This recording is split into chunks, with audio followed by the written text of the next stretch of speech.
What's going on, everybody? It's Friday night. I'm back. I took a week off, technically a couple of weeks. Did a stream a couple weeks ago, didn't go well, so I said, fuck it. How's everybody doing tonight in the chat? Got a live chat already in here tonight. Good to see all you folks. We'll get to you in just a second. Tonight is the first ever Romero Fan Roundtable, the Super Fan Roundtable, by God. Still a Howard Stern-ism, I guess, the name of his show. But Nighttimers, I hope you're all doing well tonight. I'm going to introduce everybody we got here on the panel. There'll be some possibly popping in and out throughout the night, but we're going to get it started here. First up, you all know him. He's the first in line. I hope he's ready. I'm about to throw him up here on the screen. Been with us a couple times. You all know him. It's the one and only Will Phelps. What's up, man? Hey, what's up? How you doing? I'm doing great. You ready for this? It's gonna be a great night. It's gonna be It's gonna be an interesting night. I feel like there's gonna be tangents, and I'm just gonna be like, I don't know anything about. I don't know what you're talking about. Nothing. Don't say I don't know anything, short. But faulty. I don't know any of that shit. So. Well, we might talk about that a little bit. Yeah. Speaking of faulty, though, first timer on the channel. We'll welcome him with open arms. Good friend of mine. I've known him for quite a while. First time I ever went to Pittsburgh, first time I ever went to Living Dead Weekend. He was one of the first people I ever talked to that I kind of made friends with. We've stayed friends over this long period of time because it's been 2021, so it's been a few years. But let's welcome Mr. Matt Landrum and his dog, Fulci. What's up, Matt? Good evening. How's it going? How's it going, brother? Fulci, welcome to the channel. And there's Thank Fulci. you very much. Yep, there's Fulci chilling on the couch. Yep. Fulci's very excited to be here tonight, as you can tell. Oh yeah, he's a fucking party animal. Can you tell? Yeah. Well, he's been drinking since noon, so I don't blame him. It's fine. Oh yeah. It almost looks like Spud McKenzie. I don't have my glasses on, so I can't really see it. So. Yeah, he's a Dalmatian lab mix, so he's a cool dude. Oh. So and he's got an eye patch too. That's one of the reasons he's named Fulci. We don't like eyeballs apparently. So. Oh. Yeah. That's just pretty fucking brilliant. Why does he have an eye patch? We'll get into that. Oh, it's his. Okay, I was like, it's a fucking spot, dude. It's not what happened to your fucking dog, man? No. You fucking animal abuser, you. It's fucking Fulci. Up next on the panel, you all know him. You all love him. At Grande's Graveyard, he's one of the more entertaining YouTubers out there for sure. For my money, if you like movies, this guy loves movies. He's been on the channel multiple times. I think Grande was the first guest I ever had on my channel. Actually, I think we did I think he was the first one. But we're welcoming him back here, dude. Thank you so much for having me. Thank you guys so much. I'm so stoked to be here on the Romero Roundtable, hosted by this guy, the alpha of all Romeros. And dude, so nice to meet you guys and Fulci, and whether he has an eye patch or not. We also got one half of the innovators and master debaters of Horror Talk Radio backstage. So it's going to be a really cool night. I know Synth's going to be hopping in. Hi to everybody in the chat, and I'm very excited to be here. Only on Alpha Romero's channel. Yeah. Ooh, I like the way you threw that in there. You gotta throw the only. Yeah, I like that. I like the way that sounds. But you mentioned them. That's an intro, dude. That was great. He takes off my t-shirt. He gets a t-shirt. We have a feud in Raw. You talk about a fucking intro. This dude knows how to cut a fucking intro, man. He's great. But you mentioned him a second ago. He's waiting backstage. He's got to hop off here a little early tonight. He's pulling double duty tonight. This guy's a real fucking pro. He should be. He's been doing this for many years. But he's our returning champion, ladies and gentlemen. Uncle Bill from Deadpit. Good to be back on here, man. Here's what I want to know right off the bat. What fucking show did you do that just bummed you out that much? Like, what was the show? Okay, so a couple weeks ago. It wasn't the Season of the Witch show, was it? It was. See, well, I told you not to do that shit, man. That movie's awful. We know this. Fucking horrible. What? Hold on, dude. Horrible. Are we already? We're gonna shots are already fired. Yeah, we're already gonna go. Come on, calm the fuck down. Look, it wasn't the movie. It was my. Okay, so I fucked up, and so I don't know where this cut of this movie came from.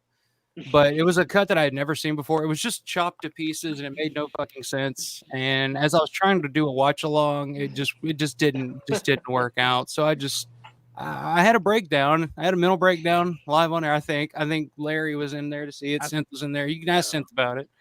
And I was just like, this is just not working. I'm out. I can't do this. I had a breakdown too when I watched season. Because I thought I was on Sally Jesse Raphael watching a bunch of like 40-year-old women talk to each other, but I'm kidding. They're all no. You're absolutely right. But luckily, there were probably only like 3 people in the room, right? So it wasn't that big of a deal. It just cut for some reason, who would have thunk that a Season of the Witch watch along would not be my most popular stream? I would have had no idea. It was crazy. I thought it. But I felt like it was a good. So like before you came on, we talked about Bruiser, Uncle Bill. You came on, we talked about Bruiser. Before that, I had Larry come on, show off his Martin collection. He has all kinds of cool shit from Martin. So I was like, Martin, Bruiser, Season of the Witch. There's some connecting tissue there between all 3 of those movies. They're very similar in a lot of different ways. Mm-hmm. But that's what I get for trying to watch Season of the Witch, I guess. Didn't it win your fan poll too? Like it was the voted the most. That's so crazy. So won your fan poll, got all those votes, and nobody was there to watch you watch. Yeah, well, I mean, it was late on a Sunday night, so I get that aspect of it. And again, it's like most people don't give a shit about fucking watching Season of the Witch, so it is what it is. But yeah, that was not. Yeah, didn't go as planned, I guess. But I appreciate though, because you're like the only Romero diehard that has done a fan commentary. I think of There's Always Vanilla, so that's like that's the coolest. That was like one of the first things I ever did. Was when I first started the channel. One of the first things I did, I got a bottle of wine and I sat and watched There's Always Vanilla and just did a running commentary over it. And there was literally nobody watching at the time, so I was just like, I was drunk by the end of it, just like, oh yeah, look at old Ray Lane, look at it, I was just, I don't know, but yeah, that was fun. So, what do you guys want to talk about? I got a couple of topics here. First things first, let's get to the chat before we do that. I guess we got a lot of people in the chat, a lot of people commenting here. Since saying he's going to be a little late, got a little family dinner here, so just hop on whenever you can, man. No problem. Sonic Owl's in the house. What's up, Sonic Owl? My computer's running a little slow, so I apologize. The mayor's in the house saying no Lauren's allowed tonight. I thought about inviting Lauren because I thought that'd be interesting. I feel like we just all descend upon him like a plague of locusts and just attack. Shit! I probably would have tapped out. I don't know. I would have watched from the stands. Well, see, I think I cursed the stream, that Season of the Witch stream, because we started talking about Lauren, and from that moment on, it just went straight into the toilet. So I was like, all right, from now on, he who shall not be named. We'll just go with that. Robert Harvitz is the second. What's up, man? Good to see you. Sean Scarred God Sikowski. What's up, man? Good to see you. Bonnie Bailey's in the house. Always good to see Bonnie. There you are. Let's see. Yeah, that opening song, K-Flay, Blood in the Cut. Yeah. I don't know. I heard that over the weekend, and I was like, that's kind of a badass song. It's kind of been stuck in my head, so that's kind of how I choose these random songs here. But let's see. Alex asking about that song. Jackson Jack, longest intro of all time. I try to make it as long as possible, brother. You do have great taste in music, by the way. I'm sure we've talked about that a million times. Yeah, you've turned me on to some really good shit here lately. I appreciate that. Yeah, you too, man. You just from your intro videos, there's a lot of good shit I've picked up on. Yeah, I kind of just go with whatever I'm in the mood for at the time. It kind of varies from week to week, but yeah, I've been kind of in that dark wave, whatever you want to call mode here. Dark wave, cold wave, whatever the fuck, whatever wave you want to fucking call it. One of those waves. Yeah. Let's see, Jackson Jack, Alex saying hi to everybody. Hi, Will. Alex, Sonic Owl. Hey, he's been around for a long time. I see him in the Living Dead weekend all the time. Yeah. The Facebook Alex group. Yeah. He's an OG. Like he's an OG. He really is. Yeah.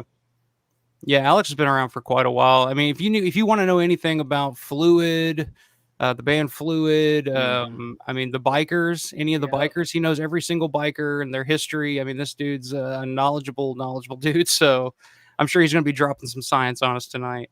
Synth wants to rewatch that witch stream. Maybe I'll post it up sometime as just like a good. I couldn't keep it up calling it Season of the Witch watch along when I didn't do a watch along of Season of the Witch. I feel like that might be a little misleading, but whatever. Jimmy G's in the house. Good evening. Looking forward to the show. Always happy to see you, my brother. Stukas Dive, howdy. We're going to see how long Stukas makes it tonight before he is shit-faced and asking us about who would win in a fight, Chuck Norris or Rudy Ritchie. So I'm looking forward to that. I hope that I'm here long Chuck enough Norris. for that. Yeah. Let's see. Robert's feeling better. Yeah, I got kind of pretty fucking sick for like a 24-hour period there a couple days ago. So, but yeah, feeling much better. Feeling much better. So Alex is wanting to know what's the topic tonight, and the topic's kind of an open forum. Whatever you guys want to talk about, whatever we're going to start. I'll start it off though with a little bit of news. I know Uncle Bill's a big physical media guy. I know Grande, you buy good. Matt, are you a big physical media guy? Do you buy a lot of physical media? You know, I've actually started recently collecting again. So there was a long stretch there where I wasn't, but I've started picking up DVDs again. Yeah.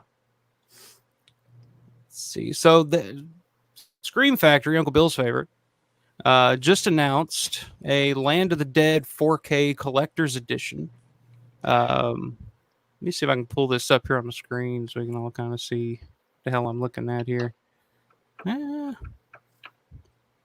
I did pick up that Steelbook Return of the Living Dead 4K from Walmart the other day. I haven't had a chance to watch it yet, but I did pick it up, yeah. I keep trying to find that. Let's see if this is going to pop up here. $40? Fuck. There we go. Yeah, $39.98. It's a 4K. Any it does special features or anything? Well, we'll get to that in a second. But what you do get, whether you get new special features or not, you do get an exclusive 18x24 rolled poster of the original theatrical artwork and a second exclusive 18x24 rolled poster of the new design and 2 slipcovers. So you can't beat that. Pre-order, I guess it's shipping. I think I saw October 15th is when it ships by. And I was looking through this earlier. I don't see very many new. I don't really see anything new. It's pretty much all the same shit. Most of the time, it's just ports of their Blu-rays over onto the 4K. They don't add any new special features yet. Yeah, from what I could tell, I don't see anything new about it in terms of the features. There is some cool stuff. If you didn't pick up the Blu-ray that Scream Factory did, this came out in 2017, I believe. So they waited a few years before, unlike some of their titles where they'll just immediately re-release it on 4K. Kind of like what they did with Tales from the Darkside and Creepshow. Creepshow, they really pretty much did that too. But yeah, well, what do you guys think about that artwork, that cover artwork there?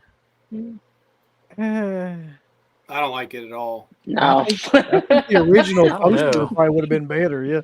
It looks like a bad PS1 game design. It almost looks like AI or something like that. Yeah, it really does. The thing at the top, doesn't it look like the first Resident Evil game? Like, yeah. Yeah. Did they just maybe took a screen grab or something of that and put it on it? That's a lot better. Yeah, I would prefer that. Yeah, I mean they'll give you the. I guess that's what they mean by two slipcases here. You get 2 different covers. I don't know what the hell you do with the other one. I guess stash it away or sell it on eBay. I don't know.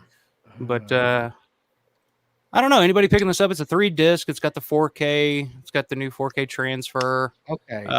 Serious question about this though, Alpha. Like, I mean, you know how I feel about this movie and the visual effects in this movie. Do you think that actually would make that worse to have it in 4K? Because you see like more the CGI. Yeah. I feel like you would. I feel like you would see a lag. Yeah, I don't know. I've always kind of said that about like when you upscale something to 4K, especially like a lot of the older stuff, you can really see kind of through some of the practical effects and stuff. I don't know about the CGI effects. I don't know. Maybe they could make it look better. I don't know, but yeah, some of that CGI in that movie is just that's what really throws me off about the movie for the most part. Like everything else I can kind of handle, but some of that CGI is pretty bad. There was the one really good practical effect in that though, when they're at like the dock and he's the one zombie's reaching in the soldier's mouth through his fucking gullet and yanking his guts out of his throat. That was pretty cool. Yeah, seeing that in the theater, people freaked the fuck out when they. There was some screams that night because I actually saw it in a packed theater. That was back in the day when people were still going to the movies. Yeah. I saw it on opening night in a packed theater, and it plays well. I mean, it played well in front of that crowd. People had a good time with it, but yeah, still the same audio commentaries: George Romero, Peter Grunwald, and Michael Dougherty. And it's got the audio commentary with the zombie performers Matt Blasey, Michael Felsher. I know those two. I don't know who Glenna Chow is or Rob Mayer. Anybody familiar with those names? I guess they were just extras, but I don't know. Anybody picking that up? No. I'm kind of on the fence. I mean, I'm sure if I see it out and about, I'll probably pick it up. But maybe if I'm bored and I got money to burn in my wallet, I might pick it up, but probably not for the most part. I'll just wait for it to go on sale for $10 in 6 months. Find it in the Walmart bin. The shame about that movie to me is that it's got a couple of really great performances in it, but it's also got like some really horrible performances in it. It does. Yeah, it does. I'm not a John Leguizamo fan. I don't think that he was the right fit for that film at all. Simon Baker sucks too. Simon Baker so and flat. Leguizamo. He was so flat in that. I don't know. They could have picked any leading guy. I don't know why they went with that guy. I don't either. But I think that the other guy though, what was his name? Robert Joy. Robert Joy. Yeah. I thought he was Robert great Joy's in it. Great. He was really good in The Dark Half. He had a little small part in that. Yeah. Yep. He was in The Dark Half. What else is he in? He did the Hills Have Eyes remake the following year. He did. That's right. Yeah. I don't know. Who's the big dude too? He had like one line, but it was great. Pedro Pillsbury. or something? Yeah, Pillsbury. Yeah, he's the big Samoan dude. Yep. That actually got a big laugh in the theater when we saw it when it came out. But yeah, I don't know. That's a weird mishmash of it's a mixed bag, good and bad. Yeah, it really is. And the Simon Baker, I think the studio kind of influenced Romero casting Baker in that role because Romero that originally wanted that role to be played by a black actor. Right. And studio wanted it to be, Simon Baker or whoever. They wanted a literal white meat babyface, I guess. Some really good looking white dude, right? Pretty much. And they eventually gave him a show on CBS or, all that shit.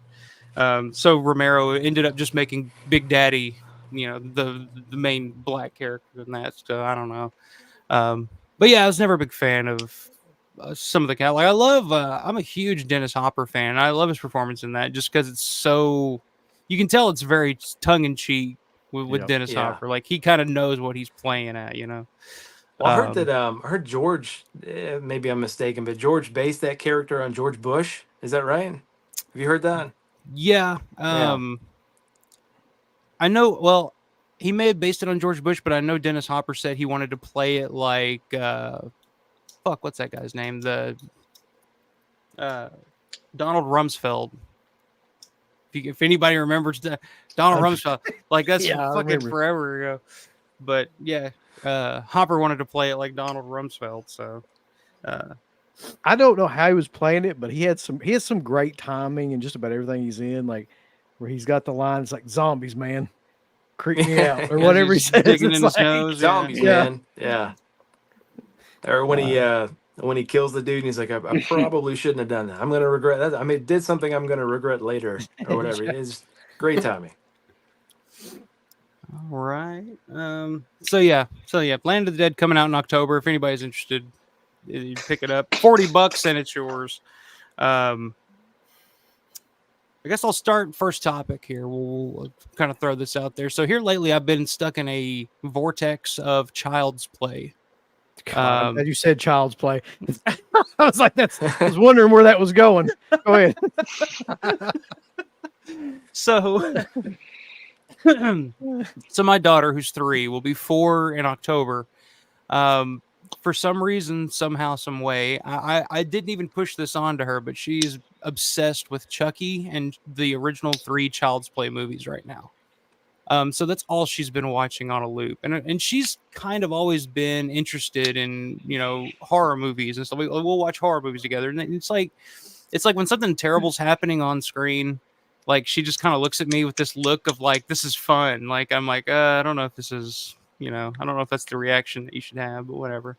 So I guess the first question I want to throw out there is, I know Matt, you have a kid. I know Uncle Bill's got kids. Will, Grande, you were kids at one point. What is a good starter horror movie, or what's your first memory of the first time you discovered horror films and the horror genre in general? And what would your take be on, like, I don't know, what would your suggestion be of like a good starter film for a 4-year-old, basically? I'll start with you, Will. We'll go around. I remember the first horror movie that I ever watched was 13 Ghosts, the original, like 1950 something, or maybe early 60s. 13 Ghosts. That was the very first thing that I saw, and then I saw Night. And so I think a good starter film would probably be 13 Ghosts, just because it's not too crazy. Or are you referring to like modern day horror? Any horror? I mean, because the first horror film that I ever watched with her, and this was probably close to a year ago, was the original Bride of Frankenstein. Because I was like, oh, she'll either get bored with it and just leave, or she'll fall asleep. Either way, it's a win-win for me. But she sat there and was just like, oh man, it's a monster. She's completely enthralled by it. So it could be anything. I mean, I don't know. Maybe my child's just weird. I don't know. But she loves shit from the 80s, monster movies from the 80s. So, well, okay. So if it had to be like sort of modern day, like I guess if I meet like a new friend, like the very first movie that I want to show them is Subspecies. I've heard you talk about that a lot. Yeah. I don't think I've ever seen Subspecies. I think I went and Googled it the other day, and I was like, I don't know, man. You don't know Radu? No, shit. never seen Subspecies. I had neither until I met this dude, and I actually watched it, and it's actually not bad. I mean, if you're into I'm a big Nosferatu fan. It's kind of in that vein. It's a full moon picture, so I mean, it's there's gore and tits and all that good stuff, but it's definitely in that vein. But I don't know if I would show her the blood. It has the bloodstone, though. It has the bloodstone. Yep. That's probably one of my favorite full moon films. Oh yeah, for sure. Really. Yeah. It's not bad. It's pretty good. It's pretty good. What would you say, Matt? Well, if I can remember correctly, the earliest horror movie I remember seeing, I think it was Return of the Living Dead 2. I used to have like sleepovers with my buddy, and he would always raid his older sister's VHS tapes. And Return of the Living Dead 1, 2, those were like, that's what I cut my teeth on. And then even going as far back as like Michael Jackson's Thriller. Oh yeah. Yep. Yeah, like just seeing those fucking zombies. I mean, I know it was a music video, but like those zombies were so fucking scary when I was a kid. So that's kind of where I started cutting my teeth, and then of course I moved over into like Romero, Day of the Dead, and shit like that. But if I was gonna show my son, I think I did what I did show my son was the original Halloween. There's not a lot of gore in it. There's some suspense. You kind of get the idea of why it's a horror film without the extreme gore and blood and guts. So I think that's where I started. I started. Yeah. That's a good one. Yeah. They were actually the first 3 Halloween movies, I think, especially Season of the Witch. Like my kid loves that movie. We dressed up as the skeleton, the pumpkin, and the witch for Halloween one year. Hey, if you're ever in Bowling Green, take my tour. For what? John Carpenter's from Bowling Green. They got all kinds of John Carpenter that's right. shit there. Yeah, absolutely. Yeah, that's cool. Everything in that film is based on Bowling Green. So yeah. So, but we've graduated. He's a little older now. He's almost 13. So we've moved on up to the full on gory shit. And we went and saw Dawn. Here's Cannibal Holocaust. Yeah, no, well, hold on. We're not tonight, there yet. It's tonight's Halo, kids. Yeah. Already. Yeah, we're not quite there yet. I don't know if you ever really get to some of those. Man. But Uncle Bill, like we went and saw Dawn of the Dead in the theater not too long ago, so that was like his first theater experience seeing a horror film. So that was pretty cool. But so we're kind of playing in that area right now. We're not moving on to the extreme shit yet. So you're not even showing him a Serbian film yet. No. No, we're not. We haven't crossed that bridge yet. Maybe one day. Maybe when he's a little bit older. As they say in Willy Wonka, not till you're 12, son. Uncle Bill, what about you, man? I know you got some little ones. Well, yeah, and I can tell you, like, and I've actually met Piper. I met Piper at a fucking Horror Hound, and she's obviously into this shit too. So you got to show her. It's really, really bizarre now because now she's all like, I like my favorite Friday the 13th movies Part 2, and she's got like all like her favorites from like the classic era of horror films and stuff. And it's just weird to see like a tiny me, running around with those kind of things in their head. But for me, the ones that I picked, and I'll tell you the ones that I picked to show my kids were from my era, which was the 80s, and that was like Monster Squad. That to me is like a great combination of a kid's film and a horror film. It's scary where it needs to be scary, but it's also like a kid's film, really. Absolutely. I mean, they win, and it's all like it's pretty tame. Yeah. And then I kind of went from like that to like Ghoulies, Critters, those kind of like fun, like monster creature feature kind of movies and things like that. And then they just took it from there. But those were the ones that I first kind of like introduced them to. Those are good. Yeah, Everly's obsessed with Gremlins too. Both of them, just constant, nonstop. Fucking Gizmo. Yep. What about you, Grande? Well, what got you started? What attracted you to the genre as a kid? And since backstage here, we'll get him in here in just a second. Yeah, no, I'll never forget it. It was in my grandmother's Pennsylvania house, and they had a 48-hour, like, really shitty video rental store. It was like part gas station. It was a real shit show. But I remember going in there and like being immersed by the horror section. So I remember they had like this mini step ladder, and I looked and I saw the original Friday the 13th on VHS tape. And I remember taking it back to her house, watching it in the back room.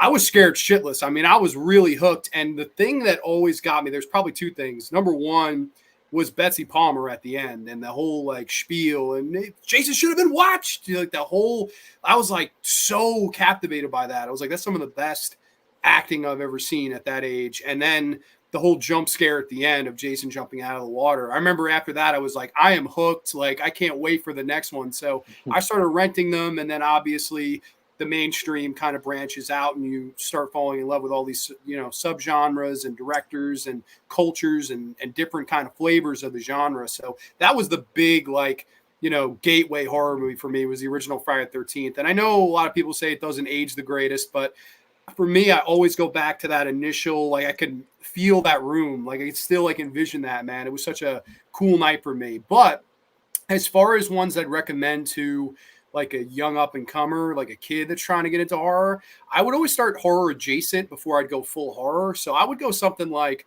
Spirited Away, just because of all the creatures in that movie and the opening where she's separated from her parents, right? Like she has the Chinese food and they turn into these giant fucking hogs. I remember when I was a kid and I saw that, it freaked me out. Yeah. I was like, oh shit. I remember I was like, don't order Chinese food. Like I was terrified of Chinese food for at least 10 years. So shit. That's the truth. So yeah, I would say Spirited Away for me. That's an interesting pick. I actually took Everly to see, they were playing Coraline. I was going to say that because that reminded me of that too, like Coraline. Yeah, I took her sit 20 minutes in. She was like, I'm ready to go. I'm like, are you all right? She doesn't like animated movies. She don't like animated shit. Like, it's weird. I'm like, you're 4. You should like cartoons at this point. She's corrupted. I guess. Fuck. I don't know what I've done here. Demented. Throw Synth up here. What's up, man? Hey, guys. Sorry. My nephew got married today, and it ran long, so we just had dinner, and I actually choked it down. They're still eating, so. Oh, you're good. Look like you're in a suit and tie there. I am, yeah. Dude, enjoy it. I never wear this shit. So looking good, man. Looking good. Casket sharp. Yeah. But you're talking about stuff for kids. I would say, if they're really young, start with Dark Crystal. Right. That's interesting. Because you get the Muppets. Everyone loves Muppets, and you also get some really clever set design and sound effects, and and all that kind of stuff, or like Labyrinth. It's kind of creepy, right? David Bowie. And then throw them right into, like you said, Ghoulies, Critters, Gremlins, that kind of stuff. It's great. I mean, to put it in perspective, I was a kid in the drive-in. We saw the fucking Shining. So what does that tell you?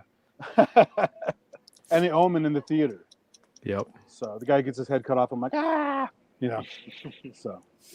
Holy shit. Yeah. I don't remember. I think the first movie I saw in a theater, it is kind of horror related. I think the first movie I went to the movies to see in the theater was Dennis the Menace. Wow. Oh. Pretty scary.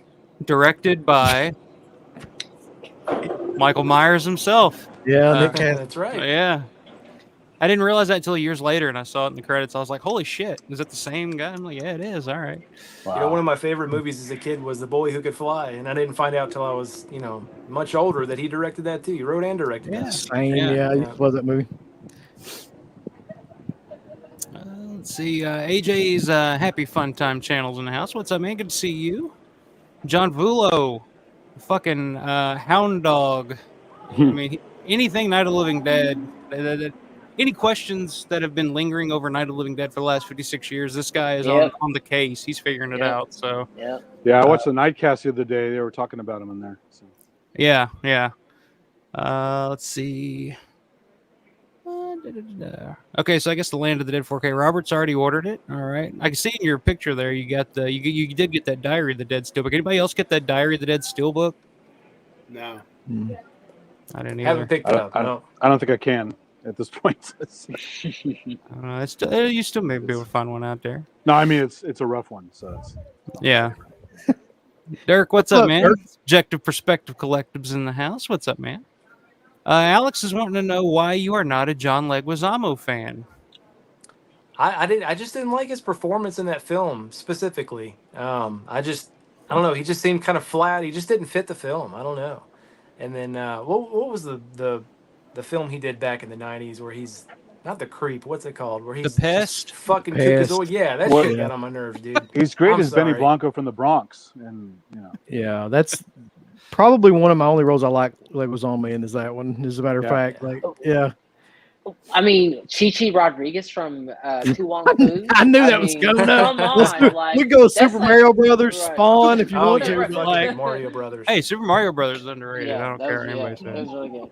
I don't care what Well, anybody says. he did a one-man show when he's mostly a comic. I probably can't say the name on stream because it's a little bit offensive. But if you guys Do know it. John Leguizamo, Spicorama. Yeah, I remember that. It was on HBO. It's very funny, at actually. one time. Very good. Yeah. I didn't think he Okay. was that bad in the Menu, but that was because he was like only in it for a very brief period of time. That's not a bad movie, actually. That's kind of one of those I love movies that here. movie. That's actually pretty good. I actually saw a movie last night that just came out called Blink Twice. Anybody seen that? Somebody recommended that to me, but I haven't seen it yet. Yeah. It's actually not bad. It kind of falls into that same I don't know style as The Menu. Like it's actually pretty well done. It's got Christian Slater in it, Gina Davis, Haley Joel Osment. I mean, it's a weird cast, but it's actually not bad. Not pretty good. I'd recommend it. Brad, what's up, man? 1911 Guitar Dude. Scream Factory probably be taking my money on that Land 4K with their slipcover artwork, but I'm a crazy Romero nerd.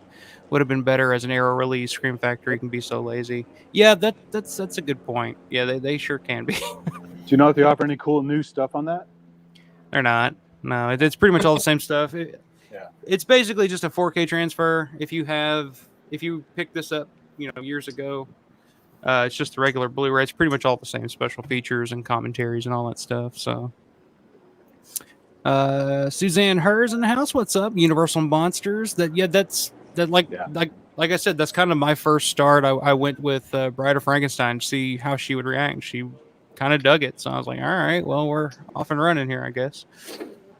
If you show them White Zombie, then show them Dawn of the Dead, they'll be totally confused. So, hey, she wanted to watch Dawn of the Dead the other day for the first time, so we got through about half of it before I had to leave, or I think she was going something, and we got through about half of it. She was loving it. She was just like, "Oh, zombies! Are they going shopping? Are they shopping?" I'm like, "Yeah, they're shopping." They're shopping, all right. Yeah, yeah, they're shopping. Yeah, I was watching Dawn of the Dead last night and was just like, I was like, oh, I see something familiar that I've never seen before, and then I sent you that screenshot. I was wondering what that was. It was just random. I know. I was like, it looks like it's from Dawn of the Dead, but I can't quite tell. But All yeah, the reflection. No, so there's a scene like when they're coming, like when they first get to JCPenney's, and there's a cutaway to like Roger shooting a zombie, and there's like a billboard, and there's a like a sign for Iron City beer, which is Nice. Michael's favorite beer. The movie keeps on giving. Yeah. Yep. I find something every time I watch that movie. I find something that I didn't notice before. Like when we went and saw it in the theater a couple months back, I noticed that one of Scott Reiniger's nostrils is like kind of smaller than the other one. I know it's a stupid little detail. It's like I never noticed that, and then we're watching in the theater. Like, holy shit, look at that! His fucking nostrils. Oh, it's stupid, but you see something new every time. It's weird when Scotty's like when he's at the end, and the way that he basically just ages over like that 3-4 day period. He basically just turns into a shriveled old man, basically. And yeah, I've always noticed his one nostril's just always kind of closed, and I'm just like, how did he do that? Or did they even mean to do that? I don't know. But you know what's weird? I noticed there's all those animated things when they turn all the might need a little noise, might cover the noise to make, turn on everything, right? And they have animated panels. I didn't know that was in the clock tower until like recently.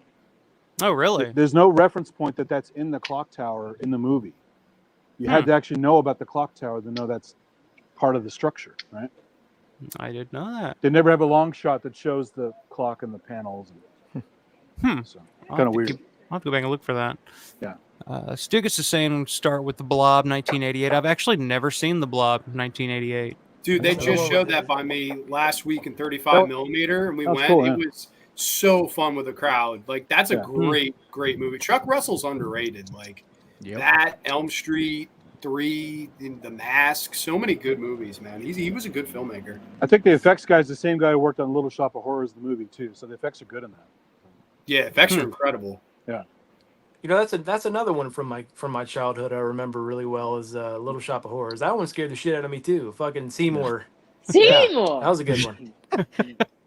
I'll throw one out there too that actually like my kids liked. I'm not sure about this, but Killer Clowns. Oh yeah, fun. They dude. really They really dug that one too. I know one of the we stuntman in just that. watched that the other day. The flying clown car scene where he tries to knock the guy off the road. Yeah, I know a guy who did that stunt because it was shot locally in my area. It's in the Santa Cruz area and stuff. So. Wow. This is a good one. This is kind of one of my first. I wouldn't have thought of that, but that's Tremors. That's one of my first horror movies when I was a kid. It was Tremors, Tales from the Dark Side, the movie, and pretty much those two were like the ones that I used to watch over and over and over again when I was really, really young. So yeah. Reba? Hell yeah, Reba was a badass in that movie. Oddly enough, she really was good in that movie. She was. I can't get past that, but she was fine. Yeah. It's all right. All right, we'll get back to the comments here in just a second. Will, your topic, you have the floor. Shoot us a topic. Oh, so I don't know why. Okay, so in the Nightcast talk last night, someone mentioned if there has ever been talk about a possible remake of Night of the Living Dead, but set in this generation. What would you think it would be like? Oh shit! That's I remember listening to that and thinking that too. It's like I was like, wow, like I'd never thought about that. Like there could be so many good things done with that. But so many bad things that could be done with it. Isolation. If made by the right people. If made by the right cell people, phones, none of that stuff in the old one, and now you have all this. There's no isolation, right? That's exactly what I was gonna say. You're just gonna have a bunch of people on smartphones the whole time. But no, I'm sure it'll all go out. You know, like I was getting ready to say that's exactly what happens every time. They're just somewhere where they can't get signal or something happens.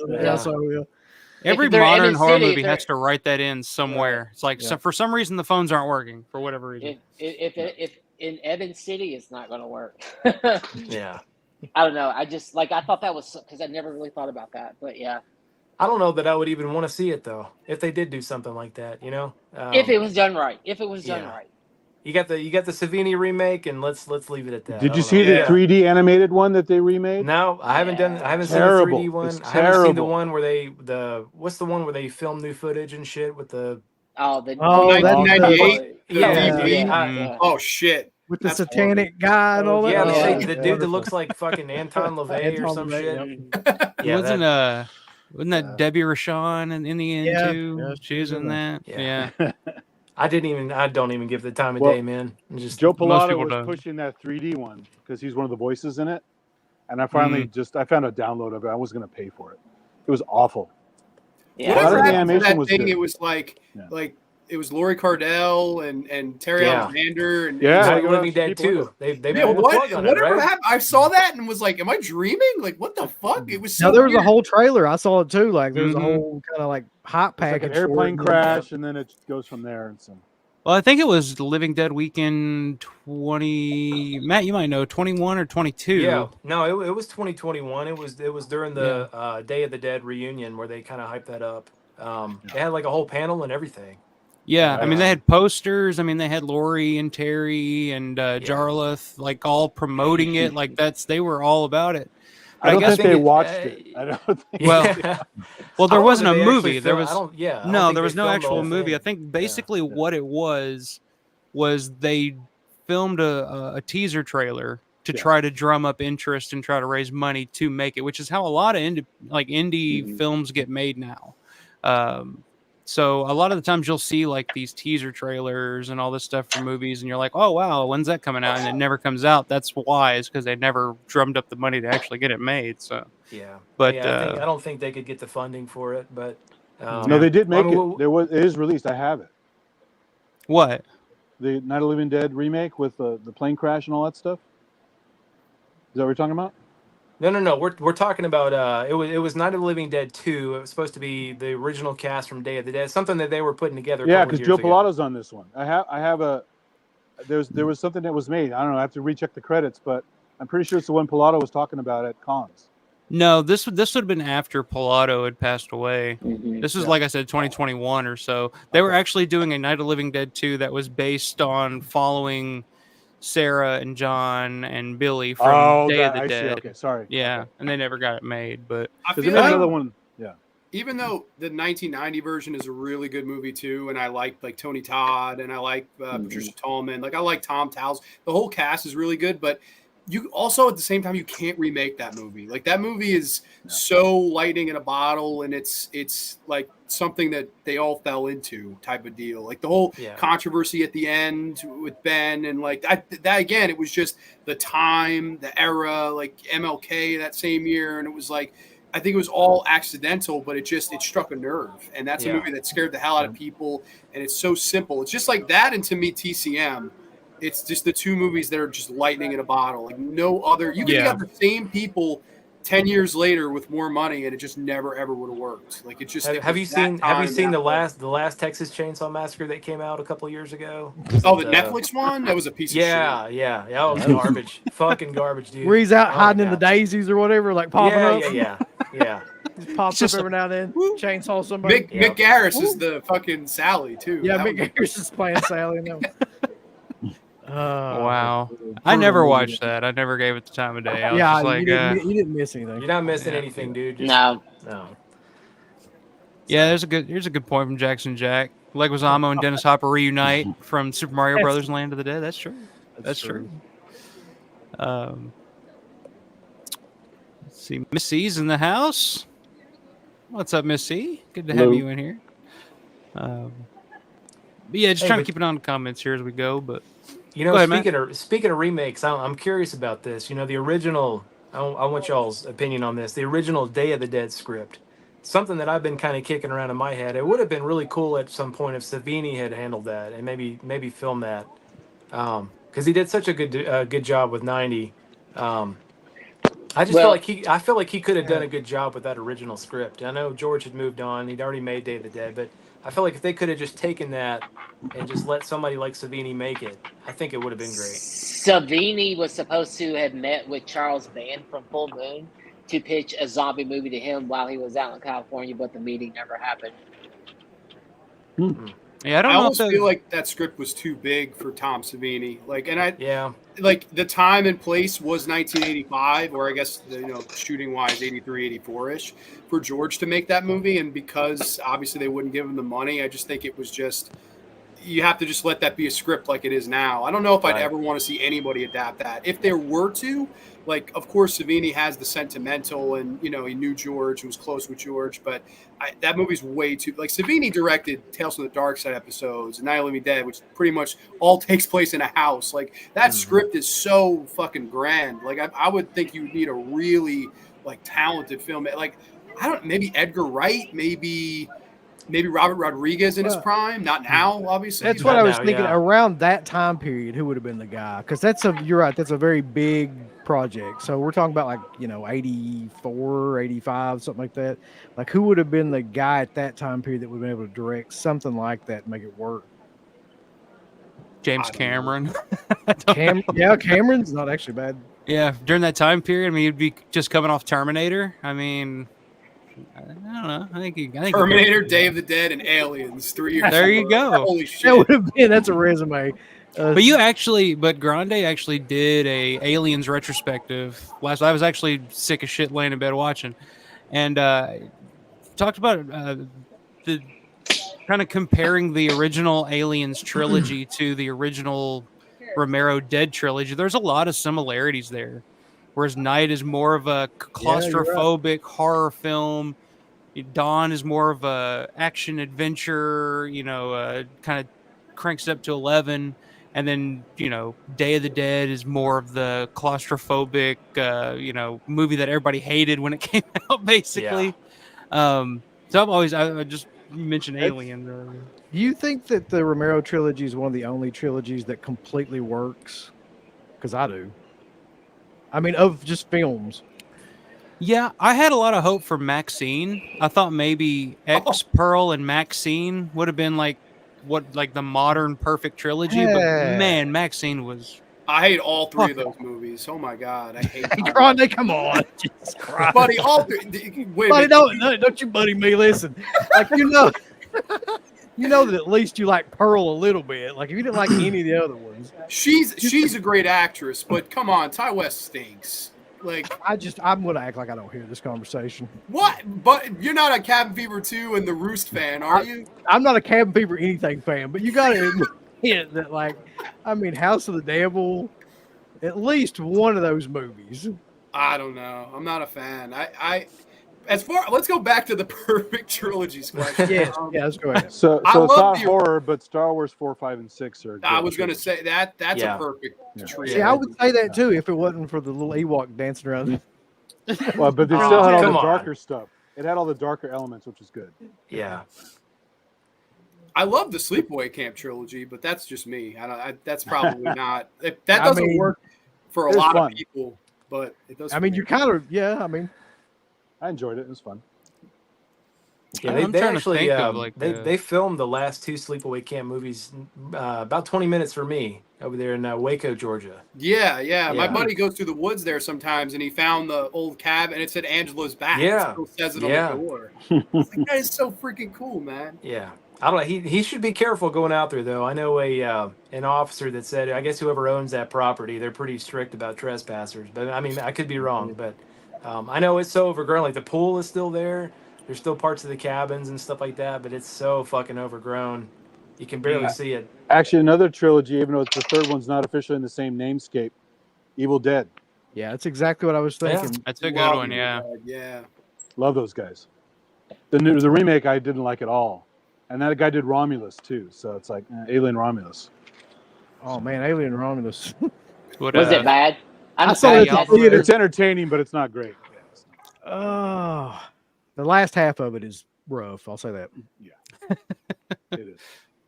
I would say that if I had to pick a perfect trilogy, it would be the Romero, the original Dead trilogy. Absolutely, I agree with you on that, 100%.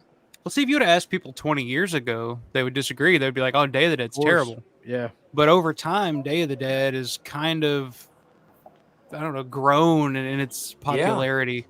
Yeah. So I guess mainly complain about Sputsy Sparacino. So.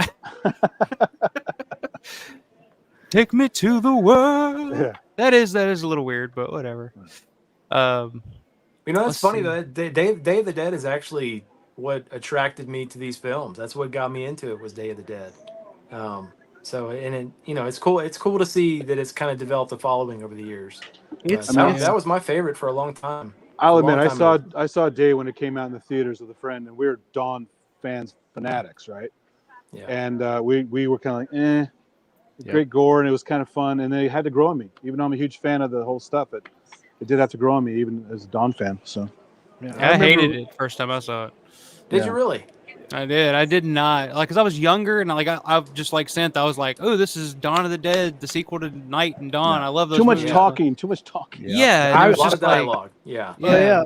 My dad watched it with me, and he was a huge Romero fan too. And he was like, he hated it immediately. He was like, "There's too much cursing in this movie. Everybody's just like constantly cursing throughout the movie." He's like, "There's too much dialogue. Not enough stuff happens." And I think I got kind of tainted by his view of it for a long time. And then you go back and watch it like again later on, and we also got to think about the time that movie came out. We're talking like right in the middle of the 80s. I mean, it was surrounded by think about other movies that came out in 85. I mean, Return of the Living Dead. Yeah. Return of the Living Dead, Reanimator, yeah. Friday 5. I mean, all these movies that were horror movies, but it was kind of that 80s party atmosphere, horror comedy, you know. And then here comes Day of the Dead, and it's just like this rough, angry, fucking people screaming at each other. You know? I feel like that kind of also translates to what Carpenter was saying about The Thing and E.T., right? So people wanted like fun alien movies, and then in that sense, they wanted fun zombie movies. They didn't want like, you know, depressing zombie satirical kind of movies. They wanted punk rock zombies at that time, which is kind of what I think happened too. And if you think about if you think about the culture at that time, like you said, the party culture of the 80s, and then you got this fucking heavy film like Day of the Dead, and they're gonna go see Return of the Living Dead over. You know what I mean? Yeah. Especially when those two movies came out right at the pretty much same time. Yeah. Which is why George always had a grudge against Return of the Living Dead, I think. Well, see, I remember asking you that, and I never really thought about it. Like, why, you know, did he hate Return of the Living Dead so much? And then it's like, oh yeah, because that movie came out at the exact same time as Day, and kind of yeah, and Return was a big success, and Day was not. So. But I was learning makeup effects in '85, so I was like, at least it has great gore. And the movie had to take a while to grow on me. So still to this day, probably the effects in Day of the Dead are still some of the best practical effects you'll ever see. Yeah. Because like I was saying earlier, like even if you watch it, like watch the Blu-ray or whatever, like the best version of that you can find, like it's still hard. You can't really see through a lot of those effects. They still hold up. They still look good. Yeah.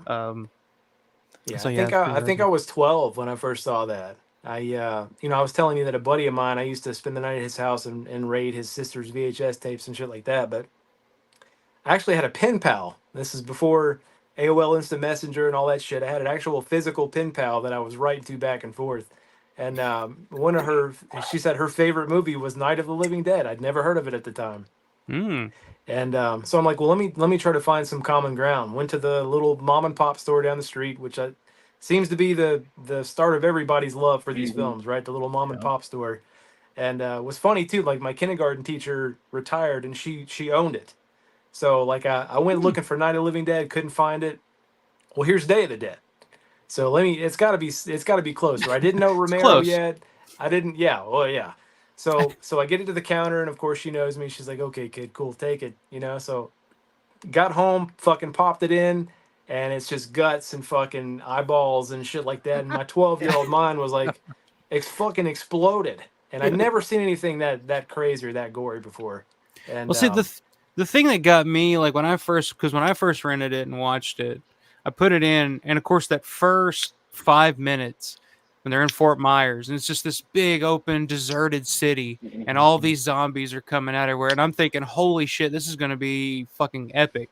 And then it's like, no, we're cutting away, we're going underground, and we're all just going to sit here in a cave and yell at each other. It was just like it didn't click immediately. But then like over the years, like I'd watch it more and more and more, and I'd just get obsessed. I'd go through periods where I would just watch it over and over again, you know. Alpha, I got to get out of here, man. But it was great to meet you guys. It's great to be back on the show too.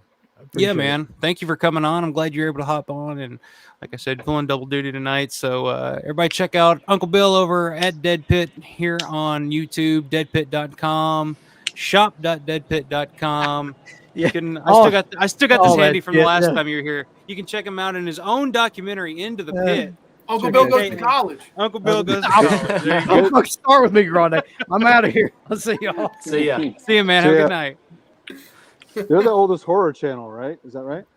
Yeah, I mean, Deadpit's been doing it since 2005 was Wow. when they first started doing horror podcast. It wasn't even a podcast then, it was just called Horror Talk Radio. And they've been doing it out of Eastern Kentucky for almost 20 years now. So It's cool. let's see. All right, Matt, I think you are up with the topic. Throw us a topic, man. Let's go around here. All right. Well, I'm just curious. I know you and I have been going to Living Dead Weekend for a couple of years now. 2021. We've had an opportunity to kind of run around Western Pennsylvania, kind of check out some locations and shit. Will, I know you've been going a couple of years, right? Mm-hmm. Yep. And then you guys, Synth and Grande, have you guys have been to Living Dead Weekend? It's my first year this year. Yeah. Okay. Well, while you were up there, have you had a chance to visit any locations? I guess my question is, what's everybody's favorite Romero location that they visited? Go ahead, Will. I Or, feel like you you know, have an answer. Even if not Romero, the airport. The airport. Airport. It was just something so special about that airport. Yeah. Yeah, I kind of got to agree on that one. I've always had, even from just like before I even visited, like that was the entire reason that I finally talked myself into making the trip to Pittsburgh. It's because I kept hearing, "Oh, the airport's been sold. It's going to be tore down. Like this is the last year you'll have a chance to see it." So I finally was like, 2021, we're getting out of COVID. Like we can actually travel and do things now.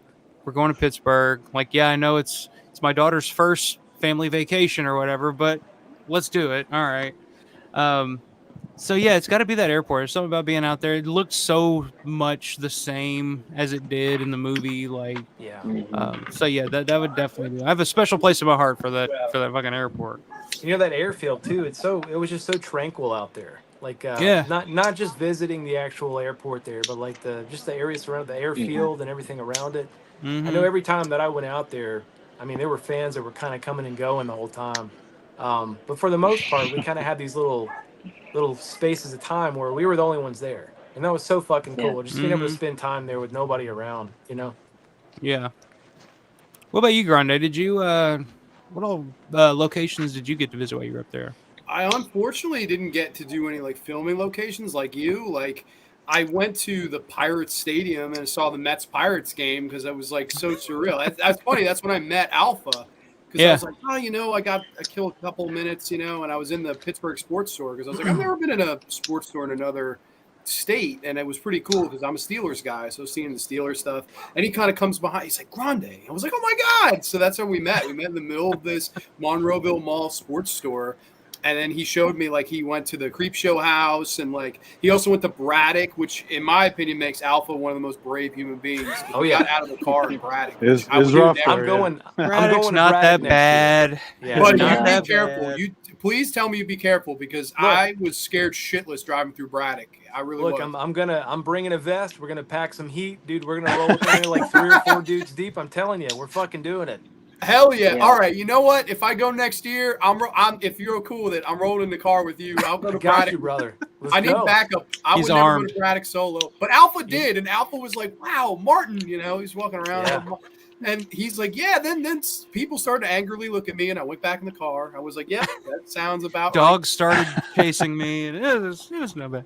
right. Braddock's Next- not that bad. Next The Pirate next year, Stadium was next- beautiful. The city itself, like we walked the 3 bridges. I thought it was gorgeous. Like I would, this will sound weird. There's always vanilla. Alpha opened my eyes up to that being like the love letter to the city of Pittsburgh Oh, yeah. itself. I would love to visit some of that if any of that's still around. I mean, that's really a time It is. capsule of that 70s period. But the scenes where they're riding that, like, I don't know what you The would Sky call it. Bus. Sky Bus. Do Yeah, they yeah. still have that? Yeah. So if Larry Well- pops in, he could probably talk about it. He's actually got Larry's been fucking everywhere. but he's got a video on his channel where he goes to where the Skybus location was, and he filmed that. That was pretty cool. I would Still love there. that's what I would love to do. And obviously the Dawn of the, like, you know, doing the tour with Larry was so fun. Like going to the boiler room. Yeah. I was like, holy, it sounds the same. I felt like the same biggest sound. nerd on the planet. I was like, it sounds the same. I was Yeah, like, I posted the whole tour if you guys want to see it. So. Oh, cool. Awesome. Yeah, Yeah, that's I right, lived yeah. it, and it was so cool. And like, I don't know, that just the mall itself. When I walked in, I remember just like looking around, like, it's like this is where the greatest movie ever was shot. I was so fucking. I had a moment, and I remember this woman. She tapped me on the shoulder. She goes, sir, and I was like, yes. She was like, what's going on here? You look very like. I was like, oh, this is. And I explained the whole thing to her, and she looked at me like I had 4 heads and had steaming turds coming out of my mouth. She was like, all right, have a nice day. You know, come on, son. It was fucking. I was like, dude, Get the fuck out of here. Oh, that was one of the best weekends of my life. Oh yeah, sure. Like I cried the first time I saw the Monroeville sign. I was close. Dude, it's such an overwhelming feeling, especially when you first walk in, and it smells like you think it would smell. Like as soon as you walk in. Yes, and I swear to God, it has a distinct smell that like is exactly like you would think it would smell. And I don't know about you guys, but whenever I go in, I always go in through the biker entrance, and every single fucking time, like even though the event is on the other side, like I always like complete opposite. The first time we ever went, that's the first entrance that I went. The through one Alpha has is, I believe, the entrance I went into. Like if it's not, it looks similar to it because I took a picture of it like as I was walking, and I was just like. I heard the gong in my head. And I was like, this is the greatest moment. Like, this is how many horror fans get to do, like, you know, what if your favorite movie horror-wise is Halloween? Like, can you visit the house that Jamie Lee Curtis babysitting the kids in? Like, think about how many great horror movies, and you can't really visit the place they were shot in. Dawn of the Dead has that luxury, you know? So it's really cool. Absolutely. It's like you can see the Myers house. It's a dentist office now, so. It is. You're right. Yeah. Yeah, that wouldn't work the same. Like you can't have. Yeah, it's not the same. Yeah, it's like I try to explain it to people because like at work or whatever, people are like, "Oh, where are you going? You're taking your vacation?" I'm like, "Yeah, I'm going to Pittsburgh." And they're like, "Okay, why?" Dude, like, well, it's summer camp, dude. That's it's like I'm going to a mall. And they're like, "Okay, why?" Is it the Mall of America? I'm like, no, not the Mall of America. Look, try taking your wife and kid up there 3 or 4 years in a fucking row. That's why, dude. I accomplished it once, and that's all. I was just like, you guys are off the hook. I'll just go by myself. It's fine. Yeah, I remember like having to get it approved at my job. Like I had to go and sit in the office and be like, oh, I'm doing this. They're like, oh, what are you doing? You going to Costa Rica? And I was like, no, I'm going to see where they shot the greatest movie ever made. And they were like, oh, where's that? Hollywood, California. I was like, no, Monroeville. And they were like, Monroeville. They were like, what? It was so funny, their reactions. But no, that was a magical weekend. It really was. Mr. Paul Farvour's in the house. What's up, man? Cheers, fellas. Friday night. Happy Friday to you, bro. Howdy doody. Oh, yeah. We're just sitting here reminiscing about the Monroeville Mall and how much we love going. Yeah. And how it's awesome to break stuff off the wall and take it home with you. Yep. We're not talking about the airport. Come on. It was Rest already in broke. peace. Yeah. Yeah. But the way I explain to people is like, if you're a Star Wars what you get a chance to go play on the Millennium Falcon for a couple of days. It's like that's what it is. Yeah, exactly. It's a magical place. So I was, when you were talking about the tour that you went on, Synth, were y'all able to go into because I know the last time we went the first time we went to the boiler room, we were able to get into the little control room there, but I've noticed that since then, I think they've kept the door shut. Were y'all able to get in? No, they closed the control room for me. Okay. I wonder why. I wonder if somebody was in there fucking with shit. That's the only thing I can think of. Someone in there turning the knobs or something, Yeah. How about a little music? And somebody of course. all of a sudden fucking did it. Yeah. Lights blow somewhere on one side of the wall. Who knows? We're in the mall. Might as well. Yep. I was in there one time too, not during the tour, but just my first trip to the mall or one of them, and they let me go in there for like 10 minutes, but they couldn't take any pictures. But it was just cool standing in there. Yeah, I was able like 4 years ago. Yeah, a couple of years ago, I was able to actually like walk through the mall at night, and nobody was in there. Like, because when everybody was leaving, I think it was the screening of Night Riders. Everybody was leaving, and Jeff was working security at the time. I walked up and I was like, "Hey, man, I'm parked on the complete opposite side of the. Is it cool if I walk through here?" And he's like, "Oh yeah, just you're fine, man. Go." So I just went through slowly and just like filmed it all. I was just like, "Wow, that's awesome." I love it. Let me see here. Real behind on the comments, guys. I apologize. I figured it would kind of be that kind of night. It's so hard to keep up with the comments on roundtables. Yeah. There's a good one. Back to the Future trilogy. I was never a huge fan of the third one in terms of a perfect trilogy, but not bad. It's not the first movie, not even close, but it ended fucking awesome. Yeah. You know. I think has Spielberg gone on record saying like that's the one franchise he will never allow to be remade? Really? Yeah, I think so. I wonder why that is. Everything else is being remade. Yeah. I think just because that's how awesome Back to the Future is. And its cultural impact, maybe. Yeah. Untouchable. Just fucking leave it be. Yeah. The car. See, Rambo Raff stopped in here earlier to ask about doing the show with he gave him the hook with Uncle Bill. He was like, "Hey, what's going on?" Yeah, you missed Uncle Bill, Paul. He was in here for a little bit. Oh, okay. Let's see. All right, so who's up next? Topic. Grande, you want to shoot us something? Hell yeah, man. I was curious about this because me and my good buddy Mateo, we are always talking Jallo films, and we've pretty much come to the agreement together that there are 3 perfect Jalli. And I was just curious how you all would rank these 3 movies. I pulled them off the shelf here. To me, these are the 3 perfect ones in no particular order. Obviously, right now we'll reveal my top 3, but of course, Profondo Rosso, Deep Red, which is a weird. Sorry, the lighting is not the greatest here. Don't Torture a Duckling from Lucio Fulci, which shout out to Lucio on the couch there. And Bro, I've already got my choice. You just chose it. Well, wait, there's still one more. But wait, let's go. Mario Bava's Blood and Black Lace.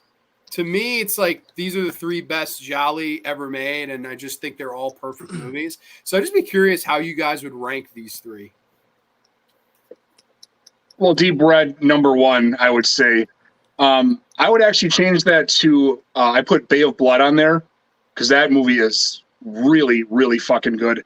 And a little bit later, probably like Solamente Nero is pretty high up on the list as far as Jallo goes. Okay. But of course, Goblin does the soundtrack for Solamente Nero, so I've got to be kind of partial to that. Yeah, Profondo Rosso for the soundtrack for sure. Yeah, then I'm just then it's an instant win. Yeah. I actually I would say, man, I love Deep Red. It's not my favorite Argento film. My favorite, my favorite. It's always a toss-up when you ask me if it's Suspiria or Tenebrae. I'm such a huge fan of both of those movies, but I would probably go Profondo Rosso, Blood and Black Lace, and then I actually haven't seen Don't Torture a Duckling, so I can't comment. Highly recommend my dude, you got to see it. I'm telling you. Yeah, it's a good one. It's fucking great. You know what's really cool? The end of that movie, and I don't want to give it away, but there's like I don't want to give it away. I was going to give away some spoilers, but if you haven't seen it yet, I'll just say this. It reminds me a little bit of the concept behind some of the scenes in Martin, where there's like the fantasy versus reality. So there's a scene at the end of the movie where things are kind of explained as to why they happened, where the killer is kind of going through why the killer has done what he's done, where it's like there's this fantasy that he sees in his head versus the reality of what really has happened.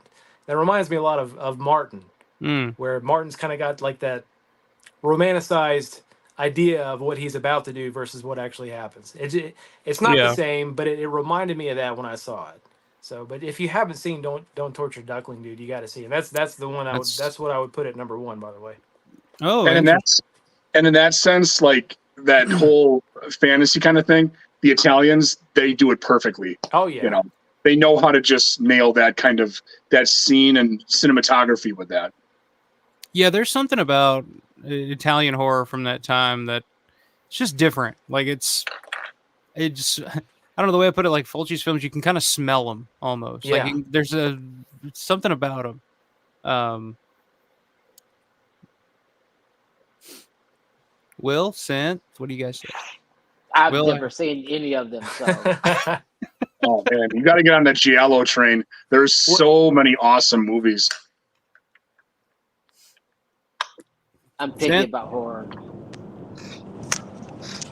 Since driving, I don't know. Great. I can't remember if I've seen the Duckling one. It's been a long time, so I have to rewatch that. But definitely the Profondo Rosso is my favorite for the score and some cool scenes in it. I know. I should have the Saw guys. Oh, yeah. I think Synth's driving into a tunnel or in the middle of nowhere right now. Hang on. Grande, what do you think about the Psychic? Do you think that's would you consider that a Jallo or? Absolutely, and I think he made so many good ones around that time. Psychic is awesome. I love a Lizard in a Woman's Skin with Florinda Balkan, who's also in Duckling, and she talk about the psychedelicness that the Woman in Lizard Skin has all the drug psychedelic like nightmare sequences and stuff like that, and like Fulci was really underrated with Megan Jolly. Like I feel like a lot of the Psychic's one of his best movies for me, and it's one of his most like stylistic, like definitely from like how he's playing with the colors and stuff like that. And I just thought it was brilliant. And like with Duckling, the music from Rizzo Ortolani is just some of the best music ever. Like I love that stuff. And great the whole cast. Yeah, it's a masterpiece. To me, like all three of these are masterpieces. So that's why I was like really curious. But I'm happy you went Duckling. For me, I would say this is number 2. I would actually put Black Lace at number 1. I think this is the best Jallo ever. I really do. And then Profondo this is a perfect movie. Probably Dario's second best movie, only to Suspiria, and it's absolutely 11 out of 10. Like to me, you can't go wrong with any of these movies, but they're all just so awesome. Any list you read or anywhere you go, if you look up what the most popular Jallo film, it's going to be Deep Red. Like across the board, that's what a lot of people, that's what a lot of people agree on. So, and 75 was like the peak year for like Jallo films, I think. Totally, yeah. And back to the Psychic, that was Fulci. Like you could tell he was transitioning into more heavy production. Yeah. Of course, special effects and the gore. Absolutely. But those get overshadowed by of course, Zombie, City of the Living Dead, The Beyond, House by the Cemetery. Unfortunately, See, I would take Duckling over any of those. Like I like all of those movies you just mentioned. But to me, as a movie, I think Duckling is easily the best movie he ever did. Like from top terms to of bottom. story, plot, character arc, I would absolutely 100% agree. Because if you think about Fulci, especially some of the Gates of Hell trilogy films, there's no real character arc. There's no real character development. It's style over substance, which don't get me wrong, I fucking love. You're gonna piss somebody off, Matt. I love a good eyeball popping. I'm telling you, But if you go back, even the Psychic has got such a good fucking story, dude. Yeah. Like, it's amazing, and the main character, her arc through the whole thing, it's just great shit. I agree. Yeah, it is still good. Yeah, I adore all those movies. The Gates of Hell trilogy too. He was such a well-rounded filmmaker. Like he made it seemed like a few of every single genre. Like he did White Fang, Contraband, Devil's Honey. Like he really jumped from every single subgenre, and he somehow like nailed them all. Like he was really underrated, man. I love Lucio. He did the post-apocalypse movie, New Gladiators, I think. New Gladiators, yeah. That was awesome. What a riot! And of course, I think was Fred Williamson in that one. I mean, how can you go wrong? Yeah, no, you can't. You really can't. That's a good point. Like we're talking about Fulci now, and Fulci's like, "Get me the fuck out of here, dude." There's like, I live in the country. There's fucking motorcycles and dirt bikes and fucking 4-wheelers everywhere. He's freaking out, so I'm gonna let him out. Hold on 1 second. All right, no problem, man. Alpha, what about you, man? How would you rank the 3? I got to hear this. Like I said, I haven't seen Don't Torture a Duckling, but okay, I'm sorry, yeah, completely. Yeah, but Deep Red and Blood and Black Lace, I mean, Profondo Rosso is probably number one, but Blood Black Lace is not too far behind. That's one of those movies that really captured my imagination when I was in high school. First time I saw it, so I was in a band at the time, and I was writing most of the songs and stuff. And I wrote a song called Blood and Black Lace, and I was just like obsessed with that. I learned to appreciate the movie more as I got older, but just like the concept of it, I guess. I don't know. There's just something about that title just captured my imagination when I was younger. But it was almost like an unofficial trilogy. It was like Black Sunday, which is the gothic horror Barbara Steele classic. Then you have Black Sabbath, which is one of my favorite horror anthologies, like definitely in my top 5. And then Blood and Black Lace, the Jallo that really, I know wasn't the first. The Girl Who Knew Too Much would have been the first, but Blood and Black Lace was the Jallo that made that genre popular. And then everybody like kind of was like, all right, let's take a shot at this. You know, Roberto Lindsay's and Sergio Martino's of the world. And that era of film, you're so right. It was just like a golden era in Italy when all these like up and coming guys were turning out these gialli. It was really cool. Like I collect a ton of them. Yeah, every director in Italy was just cranking them out. And the titles were just, I mean, amazing. Some of the titles they come up with, you know. Black Belly the Tarantula, Habitu Solange, what's the Case of the Bloody Iris? The best. Your room is a lock key, and my vice is the only door or something. I think your vice is a locked door, and I'm the only one who has a key. So I think that's it. Really long, like. Should have named a song after that. Yeah, that's a tough. Gotta write that song. That would be a conceptual piece. Well, Paul, now that we got you in here, man, I wanted to bring this up. This happened, I think, at like the first of the month, and I've yet to bring it up here. Kind of some sad news, but Mark Whitey Cooper has passed away. If any of you guys not familiar with Mark, let me bring him up here. He played a zombie in Dawn of the Dead, but was more of a prominent drummer in the Pittsburgh area for many, many, many years. Let me see if I can throw him up here. Everybody watching along, not familiar with the name, but I know you'll. Oh, there we go. Let's see if it pops up here.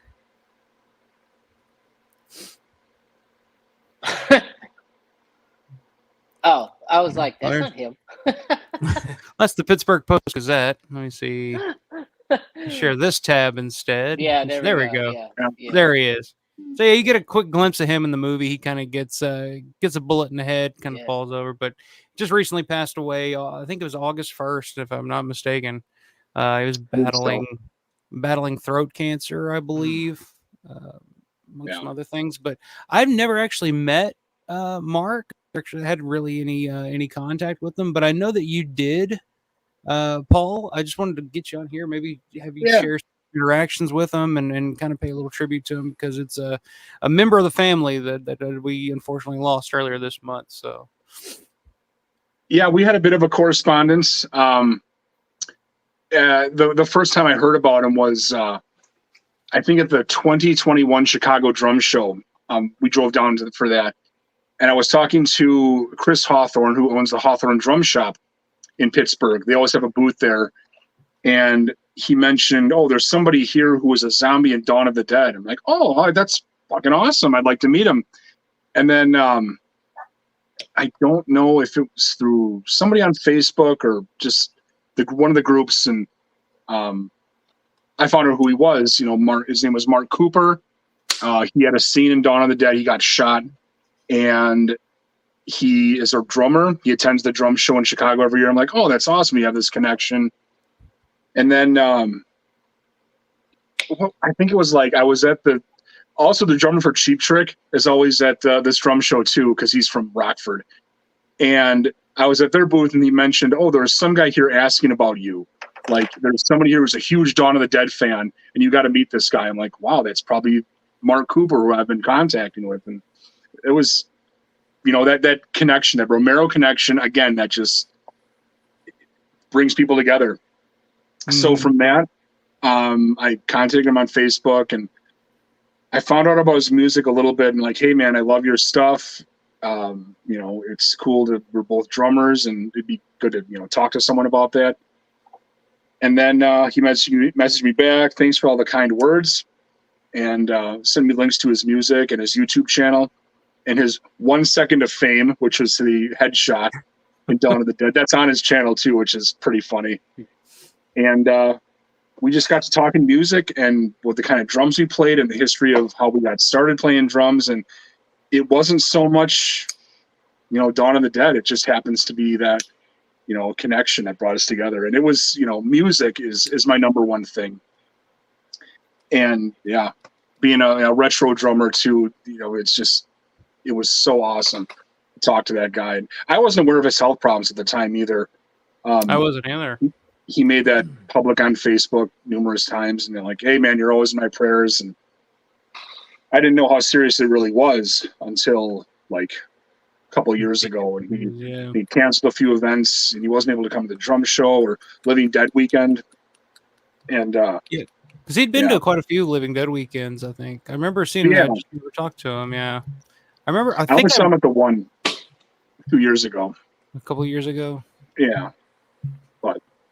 Yeah, that's the name of the band here. Alex shooting Whitey could play drums and percussions. Both bands, Norman Nardini and the Tigers and the Resistance, sang lead vocals on Whitey and the Blind Venetians. There you go. Mm-hmm. I told you Alex was going to come in here and drop some science tonight, but you know what, man, that's such a shame. But that's one of those things, man, where you've really, if you want to meet these people, you got to get out and you got to start going to these conventions. And like I saw Nick Tallow, I think the first Living Dead weekend that I was there, but I didn't get a chance to meet him. And I think he was gone the next year, the year after that. I can't remember, but I never got a chance to meet him. See, and that's the whole thing. Like Alpha, you said it. How many times? Meet these people now. Go and shake their hand. Tell them thank you for your work, and that that says it all. Dude, my biggest regret was I had an opportunity in 2017. It was Days of Dead in Atlanta. I couldn't get out of work. Fucking Angus Scrim came to Atlanta, and I was like, "Oh, I gotta go." I could not, dude. If I could go back in time, fuck a job, man. You know what I mean? Like that's Angus Scrim, boy. Now so outside of Romero films, Phantasm, that's my shit, dude. Like that's my jam. First Phantasm's one of the best ever. And I don't have a Romero story other than obviously David Emge, but I never had a chance to meet David Emge. Right. But thankfully, like this path, met Amplis was the sweetest. Amplis saw him for free. I talked to Amplis for like 30 minutes, and he was like, "You ain't paying shit." I was like, "God bless this man." Like I like Martin even more now. I didn't even think that was possible. And, like everybody from Dawn of the Dead. Other than Ken kind of had a bad experience in front of me, and it kind of just snowballed to me. He was just like, yep, goodbye. Like it was very brief. But like the one I regret, man, I could have met Roddy Piper.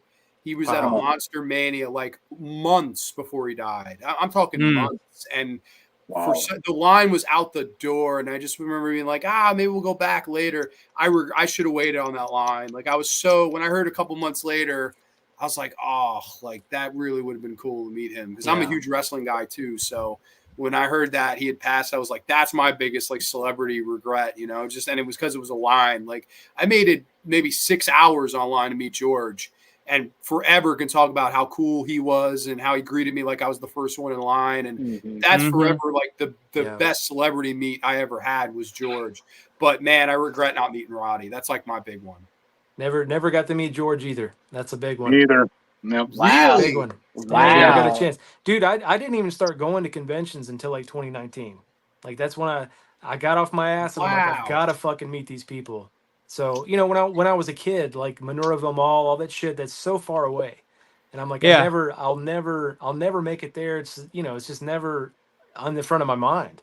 But, as I got older and I started seeing these people pass away, I think Angus Scrim really did it to me. And George, when George passed away too, because I think it was the same year, 2017, for both of them. Dude, it fucking jolted me. I was like, I gotta meet these people. I gotta get out and start meeting them. Those are the two big ones, especially Angus, because I had an opportunity and I didn't take it. So yeah, I met George originally in 2008. That was the first time and only time I met George, and after that, I was just like, all right, I'm done. Like, I And I stopped going to conventions. I didn't go to another convention for years after that. I was just like, all right, because it was everybody was there. Like I met everybody I wanted to meet. I was like, I met George, I met Scotty, I met Ken, I met everybody. Tom Savini, which didn't work out the way I was hoping, but I met him. I have what happened with Tom? Well, I mean, look, it was my first convention, and I was just enamored with these people for years. And Tom was kind of like my second hero behind George. Like I was obsessed with Tom, just So we get to the convention, we drive all the way to Dallas. Tom's there, George is there, Malcolm McDowell's there. I mean, it's a huge convention. Elvira, which I don't give a fuck about,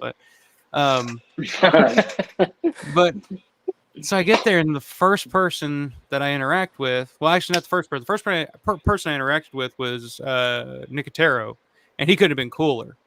So then I think the first person I go up to his booth, I can't remember if it was, I don't know if I went to his booth first or I want to say it was a panel discussion. It was him and Nicotero. It's actually still on YouTube. If you go to the Texas Frightmare Weekend YouTube channel, it's still up there. And you can hear me asking my dumbass question and getting shot down. So basically, like, it's my first experience with everything. And I'm just like, all right, this is so cool. I get to listen to Tom and Greg Nicotero just have fun and bullshit on stage. Oh, I remember this. Yeah, so I'm sitting there and I'm waiting, I'm listening. They're having a good time. And Tom's like, okay, anybody got any questions? And nobody says anything. So I'm just like, I forget what the fuck, something about Joe Spinell. What was it like working with Joe Spinell? And Tom just looked at me, like just locked onto me. It probably wasn't like this in real life, but in my mind, he just locked onto me with that look, that Tom Savini look, and just pointed at me and said, raise your hand. And I was just like, what was Joe Spinell like? And then he went into a spiel or whatever. So that was already just like, oh, I just got fucking chastised by Tom Savini, one of my heroes. That's amazing. And then I go up to his table, and it's even worse. He's just like, I'm like, he must remember me or something. He's just like, oh, it's that asshole who just yells. And he was just like, just dismissive. It was just like, oh, yeah, whatever. I'm just like, you're one of my heroes in life. And he's like, yeah, okay, cool. Thanks. And I was like, yeah. All right. Well, I'll see you later. And the funny thing is, I bump into him at Living Dead Weekend 2021 in the lobby of Doubletree Hotel when we're first checking in. Literally bumps into me, and he's just like, oh, hey, I like your shirt. Are you going to the show? Just the nicest, most personable guy you'd ever want to meet. And then you meet him in the fucking convention. He's just like, yeah, okay, whatever. Here you go. Bye. Yeah, and it's so bizarre. Yeah. Yeah, maybe I avoided him, maybe man. it's more. I avoided him for that reason. I heard nothing but horror stories about Tom. I was like, I'm good. I was like, I just want to have good interactions. Like, I avoided his ass. Yeah, well, you were the same way for years, right? Yeah, I mean, I just approached him this year, but I didn't get anything signed or autographed or whatever. Like I was just like, hey, I have a question, and that's all I want to ask. I don't want an autograph or anything. Please don't be mean to me. All I want to know is, did that meeting with Charles Band happen? That's all I want to know. But from the deep dark shadows, it's the arises Mr. Lawrence DeVincentz. What's going on, man? Hey, not much. What are you guys talking about? What do you know? Movies, Dante's Peak. What are you in a dark room right now? What are you doing? I don't know. I'm just messing around. Developing film. Yeah. You might know. I mean, what are your experiences with Tom Savini been like? Because well, the funny thing is, I mean, I've heard everybody's experiences, but I've only ever had great experience with him. Before I really knew him, I know him a little bit now, and I've become a little bit more friendly with him over the years as a result of doing the Living Dead Weekend and stuff like that. And I've had personal time with him too, so I've gotten to know him in a little bit more personal way. But even before that, just as a vendor at shows, I only had positive experiences with him. I've never had a bad experience with him at all. Well, you're a lucky man. I hear. It's not even that, like, it's not even a negative experience. Like, the first time I met Tom was at Days of the Dead in Charlotte, 2019. It's the first convention I went to. Okay. And like when I walked in, because I went there specifically to meet him and Tony Todd. It's the only reason I'm there. I was there. Were you there? Yeah, for sure. Awesome. Yeah, it's before I knew you. But I walk in and I'm like, oh God, Tom Savini. I look over, motherfucker's just sitting at the table with nobody around, no line, twiddling his thumbs. Like, he didn't even have a fucking handler. And I was like, oh, holy shit. Like, my mind was blown. I couldn't believe it that he was just sitting there with nobody around him. And I was able to just walk right up to him and talk to him. But it wasn't a negative experience. It was just very, I guess, impersonal, right? Like he didn't. Yeah, that's a good word for it. It was transactional. It was just like, okay, sign your shit. And I'm like, I'm so excited. I've got my original Dawn one sheet that I've had since I was like 13 years old. And I'm like, I'm going to get him to sign this. This is so important to me. And he's just like, yeah, whatever. Okay, cool. Take my money and go, And so it wasn't like a negative experience. It's just like it wasn't very personal, I guess. But I guess that's the name of the game. It is what it is. Yeah, I understand. I've heard all the stories, so I'm well aware.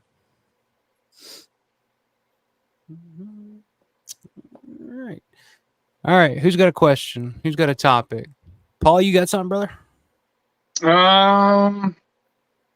What's going on, Larry, with that Italian 8mm print that just popped up? Are you taking that home? Oh no, I talked to the guy and I do want to buy it, but we have to discuss a price, if he wants to sell it, Oh, of course. Yeah. Well, I mean, it'll be going to a good home, of course, if you get it. So yeah, it can go alongside my other 8mm prints. There you go. All my other shit. Yeah. Sending in boxes. I'm telling you, you're gonna need a museum at some point. Yeah. One day.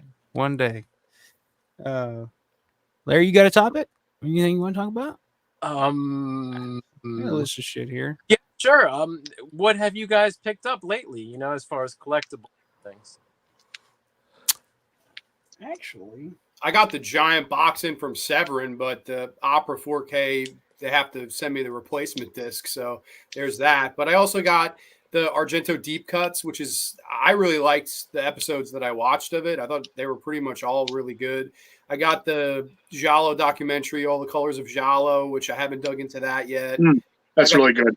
Yeah, I've heard really good things. I got The Creature from L.A. de la Iglesia, which looks like a weird movie. It's like a love triangle between a woman, her husband, and a German Shepherd. So I was like, that's a must have. Yeah, like the story is she has like a miscarriage and like basically her marriage is crumbling and she falls in love with the dog. And I was like, dude, pre-order. I've got to see that shit. So I got that over there.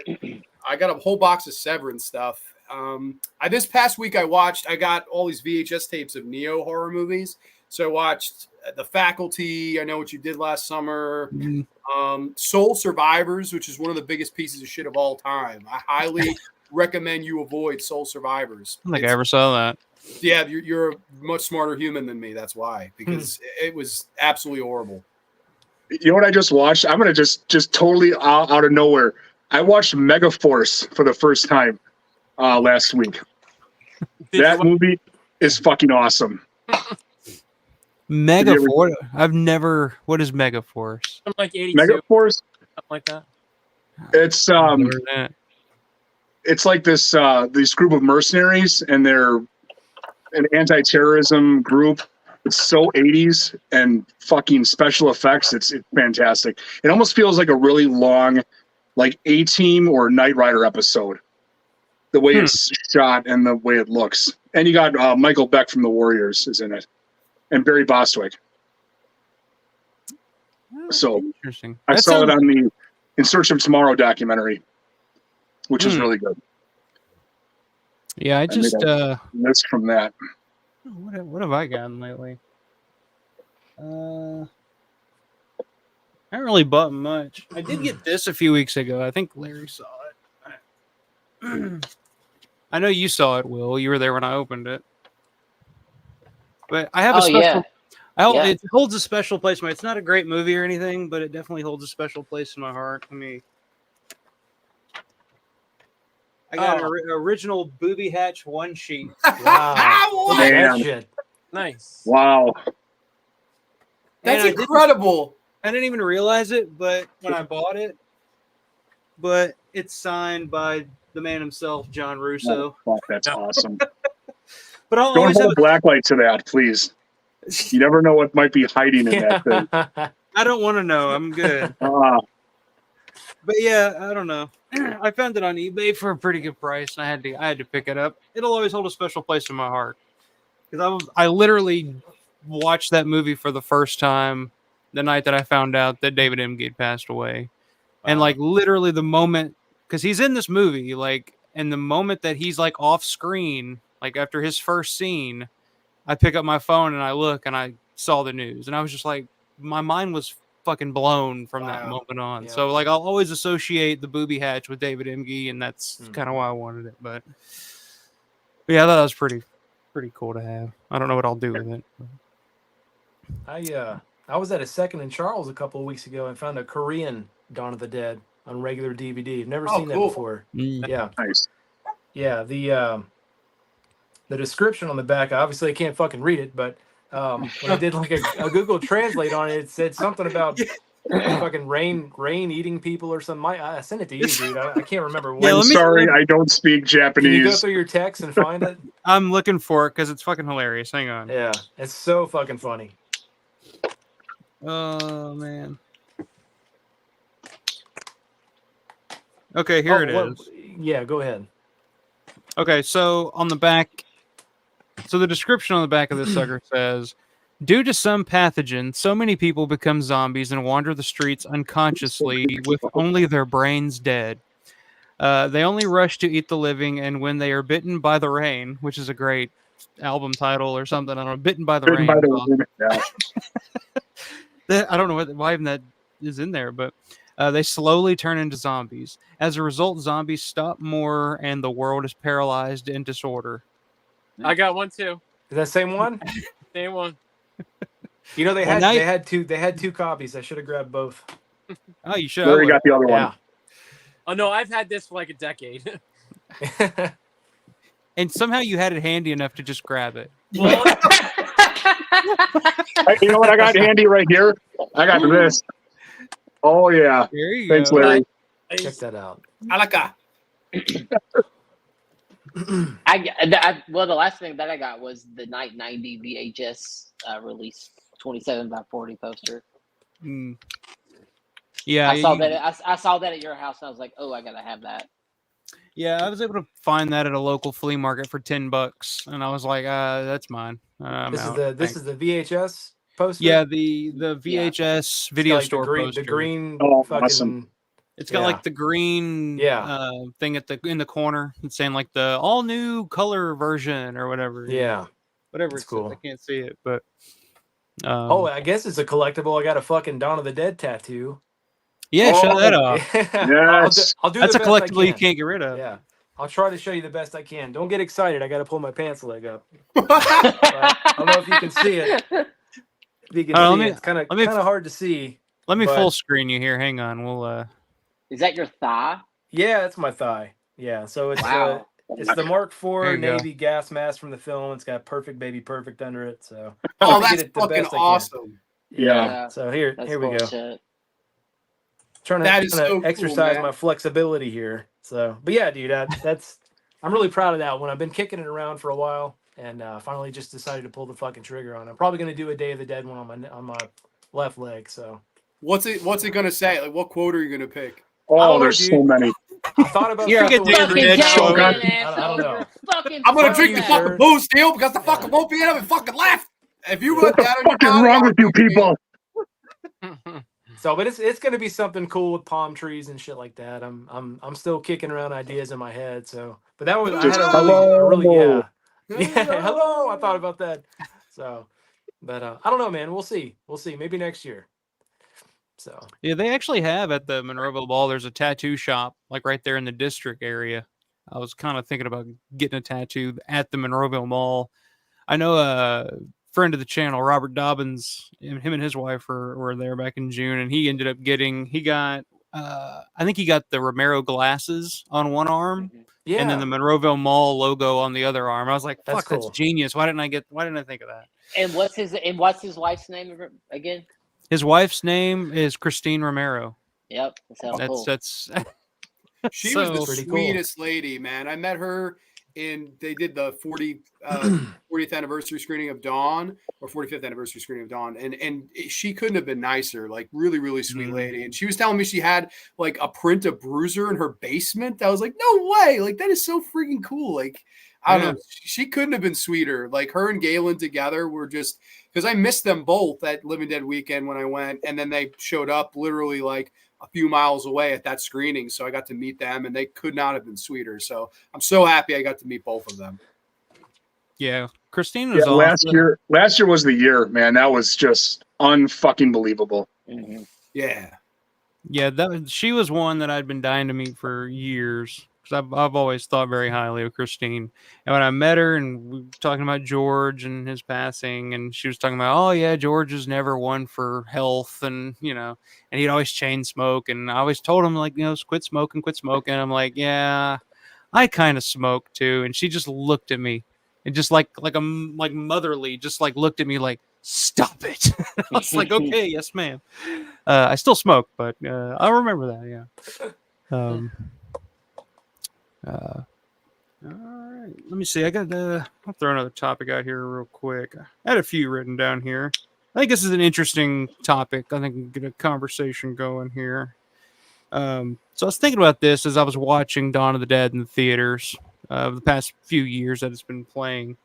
And in one of the screenings that I was at, there was a father with his son. Yeah, probably, 10, 11, 12 years old, something like that. Never seen the movie before. As they were leaving, his son, the biggest takeaway that he had was, wow, that's a awesome mall. Why don't we have malls like that anymore? And I was like, that is true. Like, most kids these days don't really have that relationship with the malls that we did growing up. So it got me thinking, like, as malls start to disappear, and I mean, we all know the Monroeville Mall is, I guess they're losing Macy's, and who knows how long Monroeville Mall is going to be there. Let's hope forever, but you never know. But as malls decline and start to disappear and kind of fall out of the pop culture, do you think that hurts Dawn of the Dead's appeal to younger generations going forward? Because that was one of the big things that attracted me to the movie to begin with, was when I was a kid, like, malls were still kind of the cool place to be. So here's a zombie movie taking place in a mall. That's awesome. But I guess as younger kids if they discover Dawn, they're going to be like, oh, they'll be like Roger when they first get there. It's like, what the hell is it? Like, what is that? And it's like, oh, it's a shopping mall. It's this place we used to hang out when we were, kids back in my day. So what do you guys think about that? Do you think that Dawn's relevancy or appeal will wane over the years just because it's set in a mall, more so than something like Night or Day, which is kind of, caves and houses will always be around, I don't think so. I mean, if you think about like your kids and my kids, I mean, we're kind of ingraining them with those movies now. Not just Dawn of the Dead, but any horror film. So I mean, in terms of like there being a shelf life to the fan base, I don't necessarily think the malls. I don't think that really has anything to do with it. I really don't. I think it's the quality of the work. You know what I mean? Yeah, and if anything, the mall is going to be in Dawn of the Dead. It'll be like a time capsule of what once was. What is that thing? Yeah, it's a mall. We used to hang out with them back in my day. Yeah, big indoor shopping centers. And now everything's digital, online, That's sad, though. I think that's sad. Like, I'm a little bit younger, but I was a mall rat. Like, I was basically like the Kevin Smith movie. Like, we would go all the time in middle school, like $20, and your friends going to the mall, and you were up for a great night. Like, all the stores you jump to. And I do agree. I do think that's part of Dawn's legacy. Now, I do think the distribution in the United States is definitely the thing that hurts it the most. Not if, all shopping malls close, but my mall when I was a kid, that's gone. I mean, it's just gone now. It's a Dick's Sporting Goods now. It's so disheartening to me. Like, I can remember so many great nights there, and Dawn of the Dead, absolutely. It harkens back and kind of makes me think of some of those summer nights in the mall. And I agree. It's kind of sad. And I don't know. I mean, as far as, it's nice that, you guys are, showing these movies to your kids. But I think it's sad that the malls aren't there for the kids to have their own experiences in the malls and stuff like that. Like I hate the whole, oh, now everything's digital and shit like that. Like to me, it was fun running up the wrong way on the escalator. It was fun, getting shit in the food court and playing games and shit. I don't know. Dude, do you know what I miss? I miss the smell of the chlorine fountains in malls. Yeah, there's something so nostalgic about that. Yeah. In like a big center court area, and there are fountains. They had this smell. Yeah. Yep. Flip a coin in it, make a wish. Yeah. Make a wish. Yeah. You go in there's millions of pennies in there. Like Suncoast Video. I always remember going to Sun. That was like where I bought some of my first movies. And when they were like, "Yeah, we're closing them," I was like, "I can't go to Suncoast anymore." Like it was like losing a good friend, man. Yeah. Like I don't know, it was tragic for me. Yeah, Aladdin's Castle was like the best video arcade ever. Oh, yep. That's awesome, man. They didn't have arcades really, like strictly in the mall where I'm from, at least. Or maybe the arcade time had passed. I don't know when like video arcades in the mall started to die out, what era, but I would assume it would have been a little bit before like my time of going, which would have been like 2010s ish. Oh wow. Yeah, I mean the 90s that's when I was growing up in the 90s. So I mean malls were still kind of the thing. But now I mean it's like I think Stukas here's comment. His mall only has 5 stores. And there's a lot of malls like that now. And I just think about like people that are like kids that are born now. When they get older, it's just going to be like, why would you go somewhere to shop? I don't know. Doesn't make any sense to me. It's like, well, back in our day, you actually had to go places and do things. So yeah, it was the night out was the fun of it to me. Like that's the same thing with streaming versus going to a rental store. Like I loved you go to a rental store, you browse a little bit, you might get a pizza, you might take a walk. Like the whole streaming thing, it's just okay. We're just gonna lay on the couch till we fall asleep. It's just not. There's no endearment there. There's just none. The best like first date thing to do is to take your date to a video store. And just walk around and just be like, "Have you seen this?" They're like, no, or yeah, and then you kind of get an idea of whether or not you want to continue dating them or not. I don't think Netflix kind of replicates that for me. I don't know. Netflix and chill, that's the new order, unfortunately. Yeah. No, I got to take you somewhere physically and like force you to look at the video cover and be like, "Have you seen this? You got to see this." Oh, I have to get up and open the DVD tray and put this disc in. Oh, that's so much work. No, it's like fucking. You're holding this piece of physical media. That's awesome. You own it. And that's how I was introduced to so many. Like I remember being a little kid seeing the cover arts and just being enamored. Like I'll never forget when I first saw the cover art of The Hills Have Eyes, the original. And I was like, what the hell? Like, what is wrong with that guy? Like, Michael Bay seriously has something wrong with him. Like, he can't grow fingernails. And, he's just a weird-looking dude. I remember being like, I got to see that movie. Like, what's going to happen? And I remember that's, like, one of my favorite movies of all time that I ever rented was the original Hills of Eyes. And I remember when they went out of business, Hollywood Video, I went right back and got it. It was the old Anchor Bay DVD, but it was in, like, a Hollywood video case. So, I don't know. I still have it to this day. See, new having it in the Hollywood video case is fucking awesome. That like rental stores, that's a time capsule, and that's total nostalgia for me. Like I have some N64 games that have like Blockbuster stickers on them, and I'll never get rid of those because it's from a better time, in my opinion. It is, yeah. I have a Dawn of the Dead one too. I know I mentioned this piece of shit before, but it's the closest one to me. I got the Soul Survivors, and that's got the whole Hollywood video. It's got the oh man. Oh jeez. Like their own case. Went out of focus. But it's got like the sticker on it, says horror, and the sticker at the bottom. Sorry, that's my freaking thing. Of course, when I was trying to show something on camera, it went out of focus. But yeah, no, like I don't know. I'm a sucker for the old like check that out. The original Phantasm. Oh, it's awesome. On VHS. Got the horror sticker on it. So yeah, it's pretty fucking cool. Yep. I have that too, but it's in really rough condition. Yeah, that looks pretty sweet. You're a big Let me VHS reset my guy. camera. I'll be right back. Yeah, I have a shit ton of VHS. What is it about VHS that you feel like attracts you to collect? Is it the nostalgia of it? Yeah, it's the nostalgia and the cover art. I mean, the cover art's the best. And Thing. That's true. What was that, Larry? And the shitty picture quality. Yeah. There is I love the positive grain. to that. Yeah. Grain.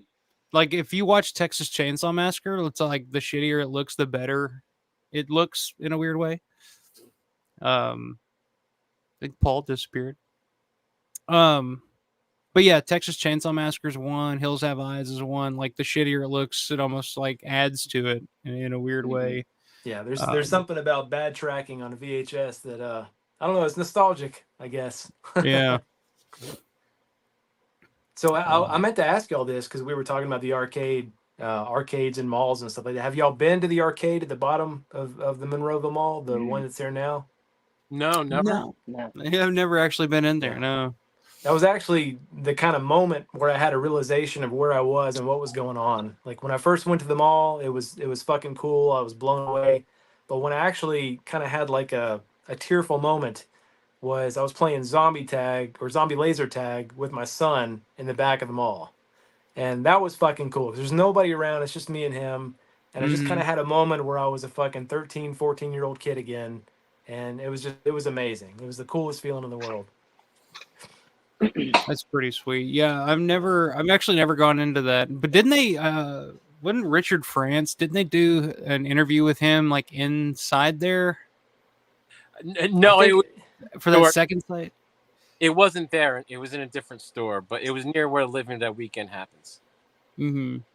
I feel like I remember seeing the arcade in the background there in that interview. But no, never actually been in there. So did John Bulu like finally figure out that he was there during the shooting of Night? I've heard things, and maybe he has, but I don't know. Nothing's been shared with me yet. Gotcha. Well, if anybody's going to about Richard find France? that out, yeah, Richard France, because he's always claimed that he was in Night of the Living Dead as a ghoul, but nobody has any recollection of it. And there's no film of it, but he swears up and down that he was on the set of Night of the Living Dead as a ghoul. So John Bulo is trying to figure that out. Here he's in chat now. I can't say. Yes, you can, you son of a bitch. Get to work. Look, come on. I'll send you the link. You can hop on here. You can break a little news tonight. How about that? Put the syntax down for 2 minutes and let's get going on this. Yeah, come on. So what he's doing is pretty cool too, right? Like he's identifying all these people from Night. Mm-hmm. Yep. Yeah. Like every single ghoul that Him and Jim Serenella are joining forces to figure this out, I think. Yeah. Well, Serenella's doing that new Nightcast podcast over on the Image 10 page. I wouldn't mind having him on the channel to talk about that because I think they do a pretty good job. I think it's pretty interesting stuff. It's him, Gary Striner. They just had Russ Striner on last night. I'd love to talk to those guys about Night of the Living Dead and all that's going on with it because they got a lot of pokers in the fire, I guess is what they say. I'm really hoping for some Nika toys or something. Yeah, they got all kinds of shit here. Oh, here we go. John's saying he's identified about 30 new ghouls. Wow. That's awesome. Dang. Come on, man. Come on. Nice. God's you can work, tell us man. one. You have 30 to play with. You can give us one. Come on, bro. That'd take like 2 years to get it all away. Yeah, come on. I'm gonna tell you what though, that's some serious detective work. That's good shit. Yeah. Modern Sherlock Holmes for sure. Yeah, we talked to him at Living Dead Weekend back in June because Sharon Carroll was there. That was her first appearance. He tracked her down, got her there. So we were talking to him. He was going into like everything that he had to do to figure out who she was, how to get a hold of her and everything. And I was just like, God bless you, dude. Because I'd stick my head in the oven and just call it a day after a while. I'd be like, I can't. But man, you get John going. That guy, he is a wealth of information. He really is. He's got a lot to share. Know everything. He wants to know everything. Exactly. And that's You gotta love a guy like that. Mm-hmm. Like you, Larry. Wealth of information. Thanks. Mm-hmm. Let's see. Will, you got another topic? Anybody? Matt? Paul? What's Larry? Oh, hey, I got it. Is anybody? Larry, give us something juicy. Oh, go ahead. About what? Is there an October show coming? Oh. Well, something is being arranged right now by Kevin. It's not a big show, but it is an event. Okay. And it depends on whether we can get buses for it. If that gives you a little bit of a clue. Yeah. There's a hint. But it's being right now. So like Speed? What? A live action Speed recreation? That was a Speed reference. You had me at bus. Reference. 25. Buses involved, of course, obviously. Okay. So we're thinking October for. We are looking at for this special event, possibly the weekend before Halloween. Well, that's my birthday weekend, so if really that'd be the perfect way to celebrate my birthday. That's what I'm saying. Yes, it would. Maybe in a couple days we'll have something to announce. Okay. Very cool. Okay. All right. Real quick, I can take off for work. Hey, Larry, when do they start announcing stuff for June? Is that like in October or November? God, I don't know. I mean, I don't even want to think about that. I do. Yeah, we do, Larry. Man. Kevin hasn't told me about any of the announcements that are coming up, and I frankly don't care because I'm going to be there no matter what. So, yeah, whenever it happens, it happens. Whoever's going to be there is going to be there. Right. Will? Yes. John's saying we all share Ask Larry for help often. Just my stuff is more Image 10 business stuff, so it isn't up to me. There you go. It's true. I help them when I can. Larry, you help everybody. You help me with a lot of filming locations and Sanibel and Fort Myers and all that. Everybody, in so many ways, through all this stuff involved with George Romero, I have for many, many years. Well, I think that's the thing. I think that's the interesting thing about this type of fandom is that, we're all kind of rarities in a weird way. Like I'll meet people that are like, oh, you're into horror. Okay, cool. But nobody's really just like, I'm into Romero. I'm like, oh, okay. Like those people are rare, hard to find. So when you find like-minded people like that, it's easy to bond together, I guess. But what's even harder to find are the people that are into Romero, but not just the Romero zombie films. You know what I mean? Yeah. It's harder to find people that are into the deeper cuts. Yeah. Like, there's Always Vanilla is probably my favorite non-zombie Romero film, and nobody else can agree with me on that. So I fucking love There's Always Vanilla, so I'm there with you. Between that and Martin, those are my two favorites. I think Martin's his best non-zombie movie. I would say it's his second best next to Dawn. I love Martin. Yeah. Martin's like Alpha. You're a Martin fan, right? I'm not sure. Who, me? Yeah, you. You mean Martin that was filmed in Braddock? Yeah. Oh, Braddock. Yeah. You know a thing or two about Braddock. That's right. No, I fucking love Martin. I was actually one of the questions I had lined up here.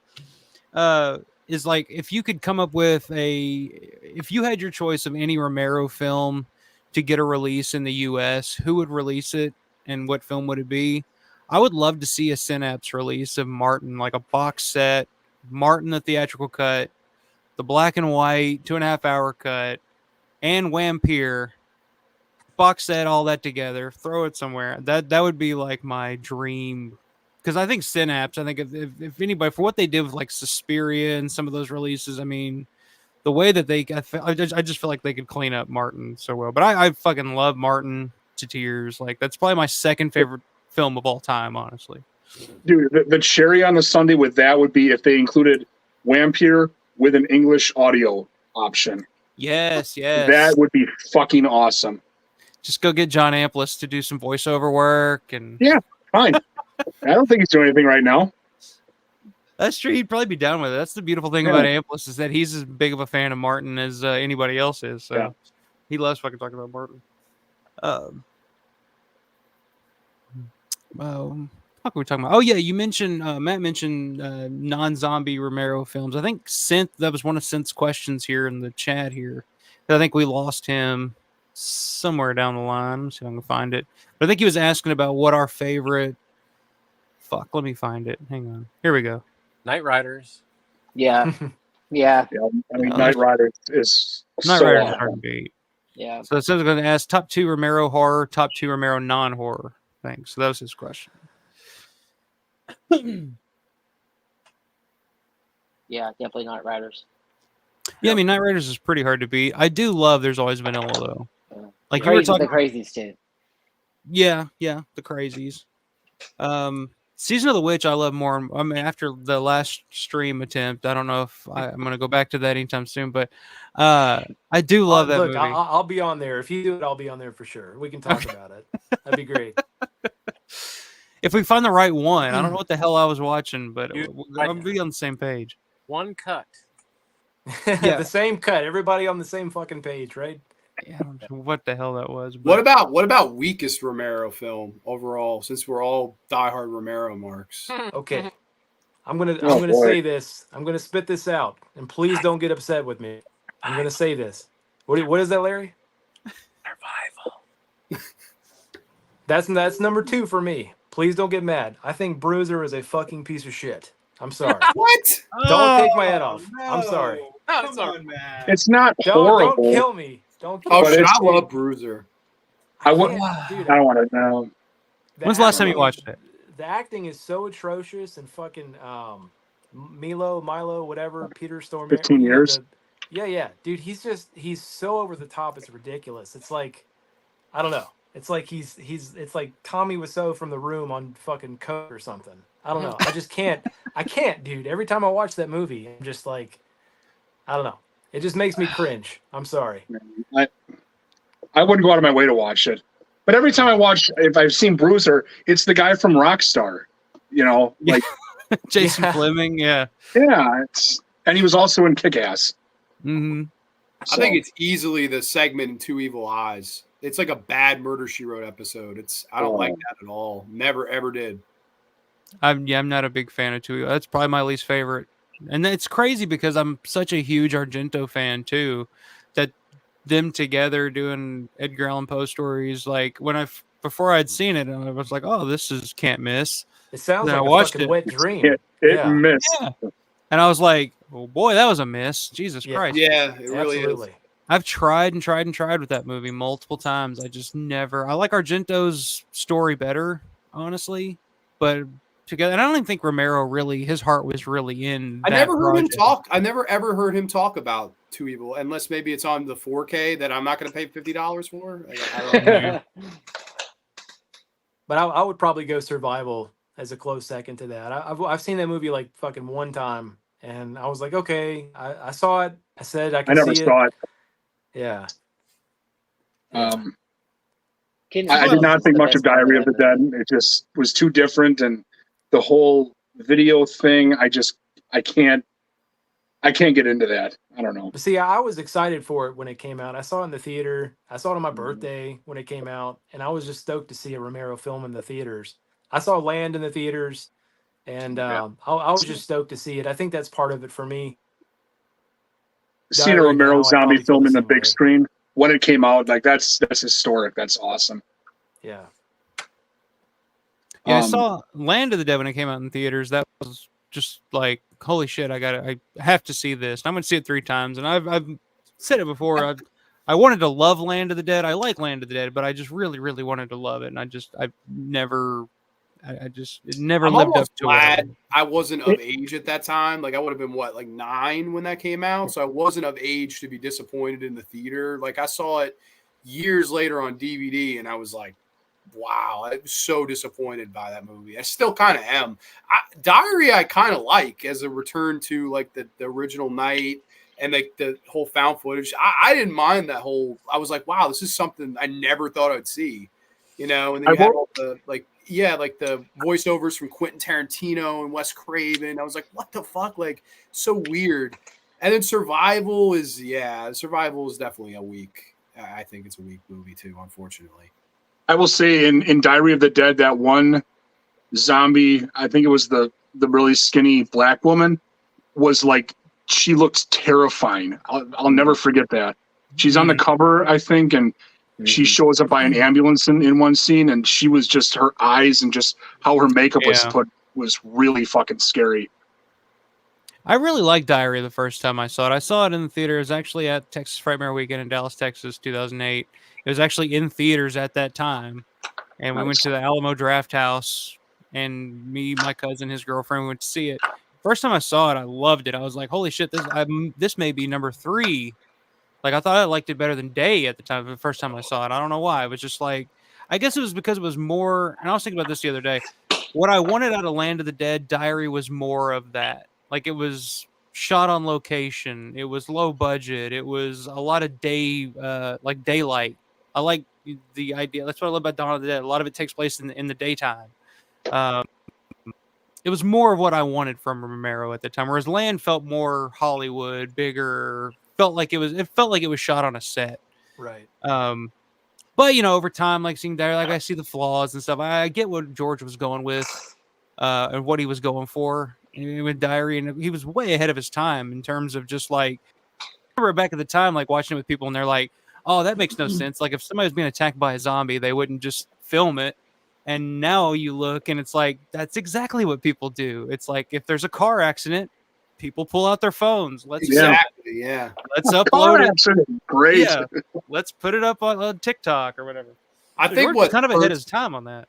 Those last 3, what really hurt them is the casts. I don't think like any of those 3 had as quality of cast as the Night, Dawn, and Day. Like it's weird because you look at Dawn, it's like half of the main 4 were casted from a diner. Like that was George's best thing, is he could make a lot out of nothing and just get these great performances out of people that weren't actors or were mostly known for stage acting or whatever. With unfortunately those last 3 Dead movies, there really aren't many good performances. Like the Diary especially, it's like the lead, what's her name, Michelle Morgan, something like. She's horrible. Some of the acting in that movie is really rough, and same with Survival. And then Land, it's like, some of the, like Simon Baker, he just sticks out like a sore thumb. He's so weak as the lead, man. But fucking dude, Land has like, what is it? The only connection with all 4 movies, and that's Tom Savini as the machete zombie, which was fucking. That blew my mind when I saw that. I'm like, yes, fuck yeah, Dawn of the Dead. Did you freak out too in the theater when you saw? Did you see it in the theater? Yeah, that twice. Yeah. When I saw it in the theater, I was like, holy fuck, it's Savini, and nobody knew what I was fucking talking about. Yeah, the guy behind me. Yeah. I saw that. What was that, Larry? What? Sorry. I saw it in the theater and I still hate it. I can't stand it. Yeah, we know you do. I'm with you. I don't like it either. Yeah, I don't know. The Savini cameo was ruined for me when the IFC had that like 30-minute documentary, Dreams of the Dead, I think, that Frumkus did. I had that on VHS. And they were showing Savini getting made up and all that, and I was like, oh, okay. So I kind of wish I hadn't watched that before, but fuck, anything on IFC Romero related, I was going to watch. That's like what the Marvel marks have now, where they're like, "Oh my god, Gambit was in it," like that. Like that was for Romero fans. Like, "Oh my god!" Exactly. That was the big like Easter egg mark out moment for people. That's so fun. 20 years before, There's always like one person in the theater that got it, and they were just like, there's maybe that one guy down on the other end of the theater just like, is that Sex Machine? It's like, yeah. Shut the fuck up.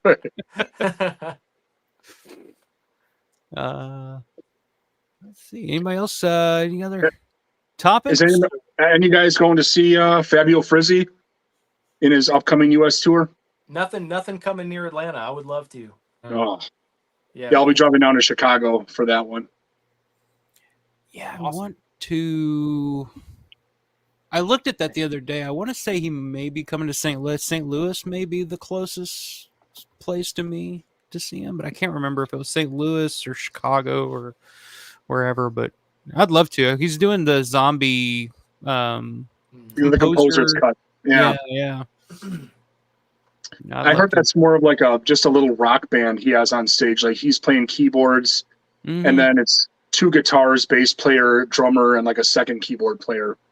So, well, he was on Joe Bob a few months back, and then he played a couple of songs with his band and whatnot. And it's his scores or whatnot, but it is like a band arrangement and shit. Goblin, like it's different. Yeah. But it's Fabio Frizzi. I mean, that guy is fucking awesome. So, and they didn't get any younger, Yep, another one. I always think about it. Him. I still got to see Goblin live. I've still never seen Goblin live. Oh wow! I've seen Goblin about 7 times. Yeah, I think I've seen them 7 or 8. Yeah, every time they come around, whatever incarnation of it, they're always fucking awesome. I know the Goblin, the Rebirth lineup, like the real Goblin. I think they're doing a show in Germany or somewhere in Europe in November. They have like one show lined up, and I'm like, okay, well, if we can get them back together and they find someone to replace Massimo, of course, do a U.S. tour, that'd be pretty awesome. Yeah, I got nothing against Claudio Simonetti, but I've seen him like 6 times now, and it's let's get the real Goblin back on tour. That'd be ideal. Stugas wants to know, anybody got any 80s sci-fi movie recommendations? I got one. I saw The Wraith in the theater last weekend on 35mm. I'd never seen it. It's with Charlie Sheen and Sherilyn Finn from Twin Peaks. Awesome little movie. And Nick Cassavetes plays the lead heel in it. And it's like they're these like bullies that have these cars, and they have these like races to see if they could take your car. Clint Howard's in it as the guy that takes the flag to go. Oh, and my man, God. it's such a fun movie. Like it's basically just like all these people, and then this like car shows up that no one's ever seen before, and it starts in a way kind of killing these kids one by one. And it was it kicks all their asses. That movie is fucking awesome. Total 80s. Randy Quaid is the sheriff in it. It's a great movie. I had never even heard of it, and then we went to the theater, and man, the theater was jumping for this movie. It was so much fun. I've loved The Wraith. That's one I'd recommend. I have a good one. It's Trancers. Do you guys know that one? Mm-hmm. Oh, yeah. Never seen that in years. Outland. That's a great movie with Sean Connery. You guys ever seen that? Plays like a sheriff in space, and Peter Boyle's in it. This is Sean Connery. We're nothing lesser known, but Videodrome is a really great one. Yeah, I mean, you can't go wrong. It might be my favorite Cronenberg. Although I will say, Naked Lunch is probably right up there. I saw Naked Lunch here recently, and I was just like, "This is fucking brilliant." It's like I don't know. Have you guys seen Naked Lunch? Cronenberg's Naked Lunch? No. I'm iffy on it. Iffy on it? Larry? Not really a fan. Not really a fan. Okay. I've watched it twice, and I want to get into it because I love Cronenberg, but I'm not feeling it. I just can't get it.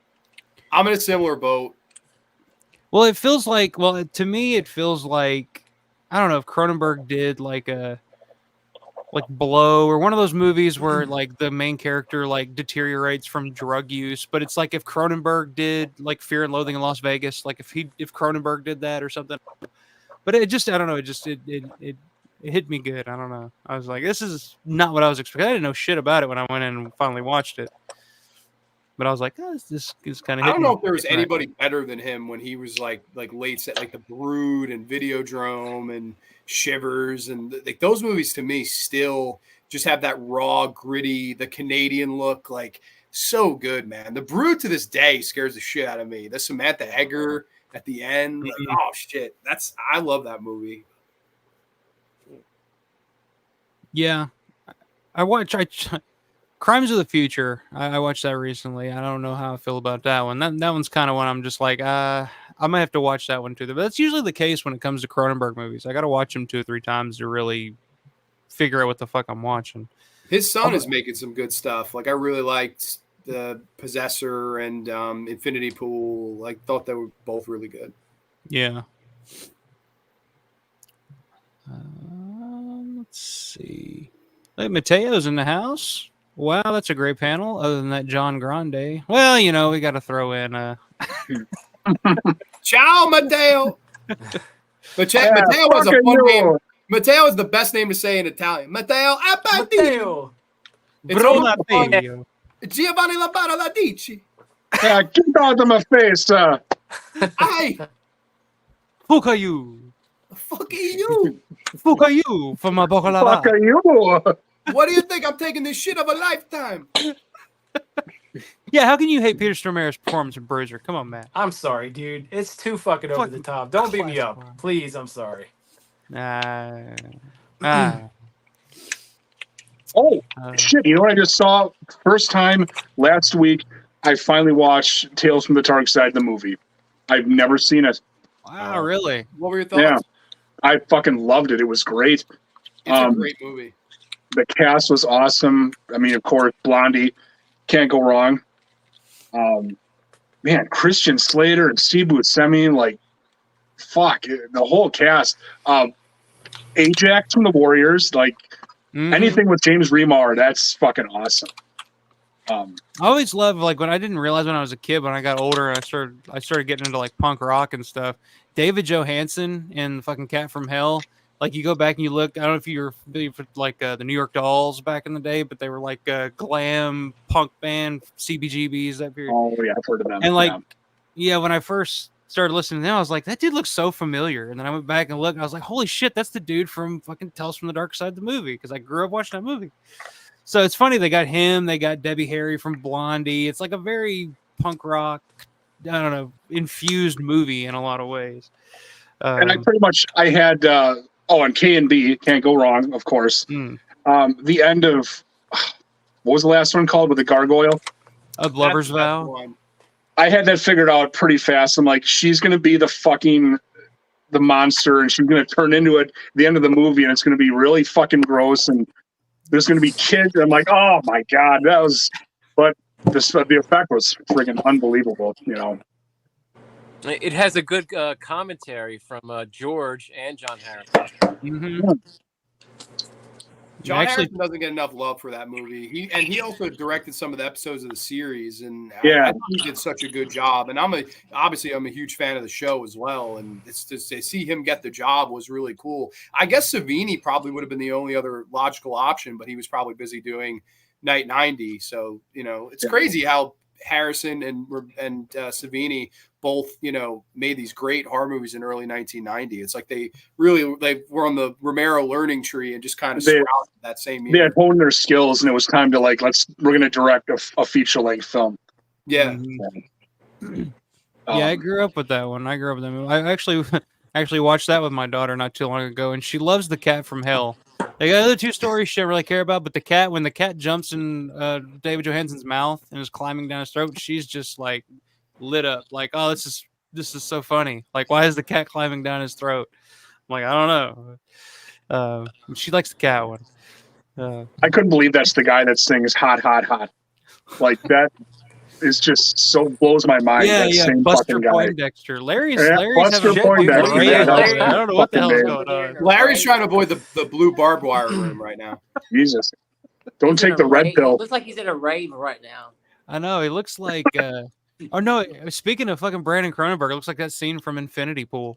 Yeah, that's right. All the shit's going down. I'm waiting to see like Larry's nipples or something about to pop out here. I don't know. Or a Susan's gonna pop up. Yeah. Let's see. Whoa, green now. It's opera. Green Man, Charlie. Yeah, very Argento of you, Larry. Yeah. Check comment. Yeah, I apologize. I've been kind of ignoring the comments, but when you got these many people on the stream, it's kind of hard to keep up with everybody. But I appreciate everybody in the chat. Make sure you give the video a big old thumbs up. Subscribe to the channel if you haven't subscribed. Push the notification bell. Yeah, you can do that too. So anytime that my fucking mug pops up on screen, you'll know. It really helps the algorithm. Yeah. It's something about the algorithm. I don't know anything about the algorithm, but if something has a bunch of thumbs up, I don't know, people see it. I don't know what the hell's going on, but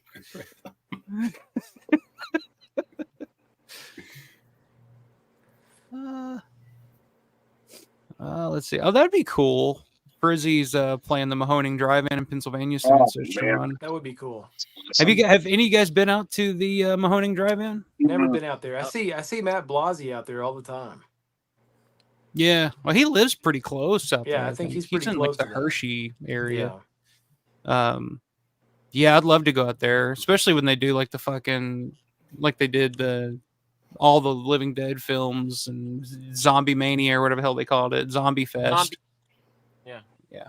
That would have been a dream come true. But what all Romero films have you guys seen on the big screen? Is there anything? Anyone heard of the lead singer? That'd be a Paul question. Anybody heard of the Goblins lead singer Tony Tartarini? That's a bit of a deep one for me. I mean, Tony Tartarini? Tony Macaroni. He was with Cherry 5 back in like 75 when they first formed like Goblin, and he sung for him, and then he kind of disappeared, and now he has his own incarnation of Cherry 5 where he's back doing it. They don't do any Goblin stuff, but it's all like new Cherry 5 stuff and then the old original stuff, but it's in no way related to Goblin. The other guy that he mentioned, I don't know who that was. I got to read the Goblin book again. Have you guys ever read that? Goblin 7 Notes in Red? Never read it. Oh man, there's an English version of it. It came out like 5 or 6 years ago. It's really, really good. Just a wealth of information. And the guy who wrote it put together the Vampire LP and mixed down all the Goblin tracks for that record. Oh, very cool. Fabio Capuzzo, I believe his name is. Fabio Capuzzo. Yeah. Margaretti. Antonio Margaretti. Matteo with a good question here. Any 2024 movie coming out that excites you guys? Anything you're looking forward to? Salem's Lot remake. Oh God. I don't know how it can top the one with Rob Lowe. I don't know if that's possible. But Nosferatu looks really good. I really that's enjoyed. What I was gonna say December. Yeah, Nosferatu. I think that's gonna be pretty fucking good. Yeah, same. I like Robert Eggers, and I think he's really good. Yeah. And I loved stop motion from this year. That's probably my favorite of the year thus far. That's, I believe, on Shudder. You can watch that. I was blown away by that movie. I bought the Blu-ray. I thought that was like absolutely a perfect horror movie. But otherwise, it's been a lot of shit this year. I don't know. A lot of disappointing movies. Absolutely. What it was. See, I was super disappointed in Long Legs. Did any of y'all see that? No. Yeah. I liked Long Legs. I just don't understand the fucking this is the second coming. That was just a hype. That was such a. It was good, but yeah, the second coming. No, I thought it was okay. There's so many aspects to so many movies now that I just don't like. And one big issue that I had with that movie that just took me out from the beginning was trying to comprehend that the female lead, what is the actress's name? Grande? Micah Monroe. Yeah. Micah Monroe, whatever. Trying to convince me that they would allow her in her mental state to be in the FBI. You know, I wouldn't trust her to be the shift leader at a Sonic, yet let alone being in the FBI. I'm sorry, I'm not going to buy that. Like, she's just like, I'm freaking out all the time about everything. I'm just like, how did you pass? I don't know. That was funny. I liked her in it. I thought Nick Cage ruined it. Absolutely, dude. All I could see was Nick Cage. I couldn't see the character. When he started fucking dancing and shit, when he was singing, like that just threw me out immediately. It's the birthday girl. I was like, I can't. I was like, and people were like, "Oh, this is so." I was like, "Are you fucking kidding?" I was like, it was funny. Nick Cage just being himself. Like, yeah, it was funny. I wasn't scared. I was laughing. Like my wife fell asleep. Like I was giggling and she was fucking snoring. So there's that. I liked it. I definitely didn't dislike it. I just don't like the overwhelming. This is the next big thing. I didn't see that at all. I didn't like the Silence of the Lambs reference. That really pissed me off. Like this is the next best thing since Silence of the Lambs. Dude, have you seen Silence of the Lambs? Yeah, exactly. So, yeah. I thought Maxine was pretty bad too. But what about Alien Romulus? Have you guys seen this? Haven't seen it yet. No, I saw it. What'd you think? I didn't mind it at all. I don't understand the overwhelming despise for it at all. I really don't. I'm not with you. I mean, I have some problems with it, and I'll tell you what they are. I don't like the fan service parts where they're repeating lines from the previous movies. That's just stupid to me. Create your own thing and make your own great lines. I didn't like the final creature. I think the movie looks amazing. It looks great. It's very beautiful, but it's very shallow because it's not really a great story. I mean, you're expected to care about these people who look like they're 15 years old or 17 years old. They could have used some older actors, in my opinion. I had a lot of issues with it, but it looks great. It's deceptive in that way where it looks like it's probably the greatest looking alien movie since James Cameron's Aliens, but it's still not very good. I think also, though, compared to the really pretentious shit that Ridley was doing with Covenant, and like, I'll take it over that any day. I really will. Like, I know I always trying to do his own thing. I'm like, yeah, I respect Ridley. I got no problem with Ridley. The movies he made look good too. I just don't. I don't know. I had a fun time with the movies. Now, will it hold up upon a rewatch? That remains to be seen, obviously, because I watched in a jam-packed theater with a bunch of people having a good time. So maybe that influenced, why I liked it or didn't mind it. But that's also a franchise, man, where I just took a look at it. Those movies are pretty rough. Like, other than the original, I don't know if I really love any of them. Well, I love you're not even really a big fan of Aliens, are you, Grande? No, I'm not. I've really never been that big into Aliens. I think it's a little bit overrated. It's a good good movie, but people say it's the greatest film of all time. Come on, like, no way. I don't even think it's saw Aliens in the theater when it came out, summer of '86, and it's one of the best experiences I've ever had in a movie theater. Yeah, it's a roller coaster movie as it is, but seeing it in a theater with a bunch of people, and I'm like 11 years old, it's still one of the best experiences I ever had in a movie theater. That's special. You can't replicate that. You really can't. No. Yeah, that's awesome. Yeah, I'd probably say I wouldn't even say it's like that great of a horror movie or anything, but the best one that I've seen all year is probably Late Night with the Devil. I probably like that one the most. I have issues with it. I have a lot of issues with it, but overall, like, that's the one that I didn't leave as bad of a taste in my mouth. I liked it until the ending. I thought the last act, it fell apart, but it was fun up until then, and the lead actor did a great job. I thought he was really, really good. Yeah, he was good. I'll tell you what, though, I know Alpha will back me on this. The In a Violent Nature is the biggest piece of shit of the year. I guarantee you he'll agree with me on that. Yeah. I haven't seen it. I haven't even wanted to see it because it just looks like Friday the 13th. Just with fucking Jason just walking the whole time. And then that's pretty much what I heard it was. That's what it is. It's Friday the 13th if you really want to be bored with a Friday the 13th movie, because it's a lot of walking. Yeah. Seemed kind of pretentious. Like, everything I've seen around it just seemed kind of pretentious. It was totally pretentious. And for that subgenre, to make a slasher movie pretentious, it's like you're barking up the wrong tree, man. Yeah. You're going too far. It would be like making a zombie film where the main character is the zombie and you're just following him walking around. Yeah. Right. And like, it's an interesting concept for like a short period of time, but there's no way that you should stretch that out as long. It's kind of like Skinamarink or something, like, or one of those movies. It's like, it'd be an interesting concept for a short or something like that, but for a feature, no fucking way. No, I honestly don't even. I don't even really fuck with modern horror movies anymore. I really don't. Like, the last movie that's really, and I'm probably gonna get shit for this, but like the last movie that's really affected me within the last 20 or so years was Session 9. Like, that movie was fucking awesome. I love Session 9. Yeah. Yeah, just psychological, cerebral, just fucking scary shit. You don't know what's going on until the end. And I don't know. That's the last movie. Like, whenever somebody asks me for like a modern horror movie or a modern scary movie or whatever, that's what I recommend is Session 9. That's a great pick. Yeah. Well, the unfortunate thing about that is the director, Brad Anderson, was originally tapped. I don't even know if it's still happening. The Twilight of the Dead project. That's Yeah, I heard about that. I don't know. Not going? Is that fuck that, or is that it's not? Look at that. What in the hell?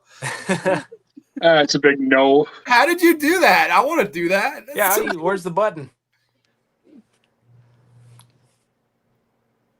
It does it on an iPhone. There it is. Does it do it itself? What? It does a thumb up. This is some high tech shit. Oh wow, look at that shit. What the There we fuck? You learned something new. What? I'm not on a phone, so I don't know. You have to be on a phone? That's all right. There you go.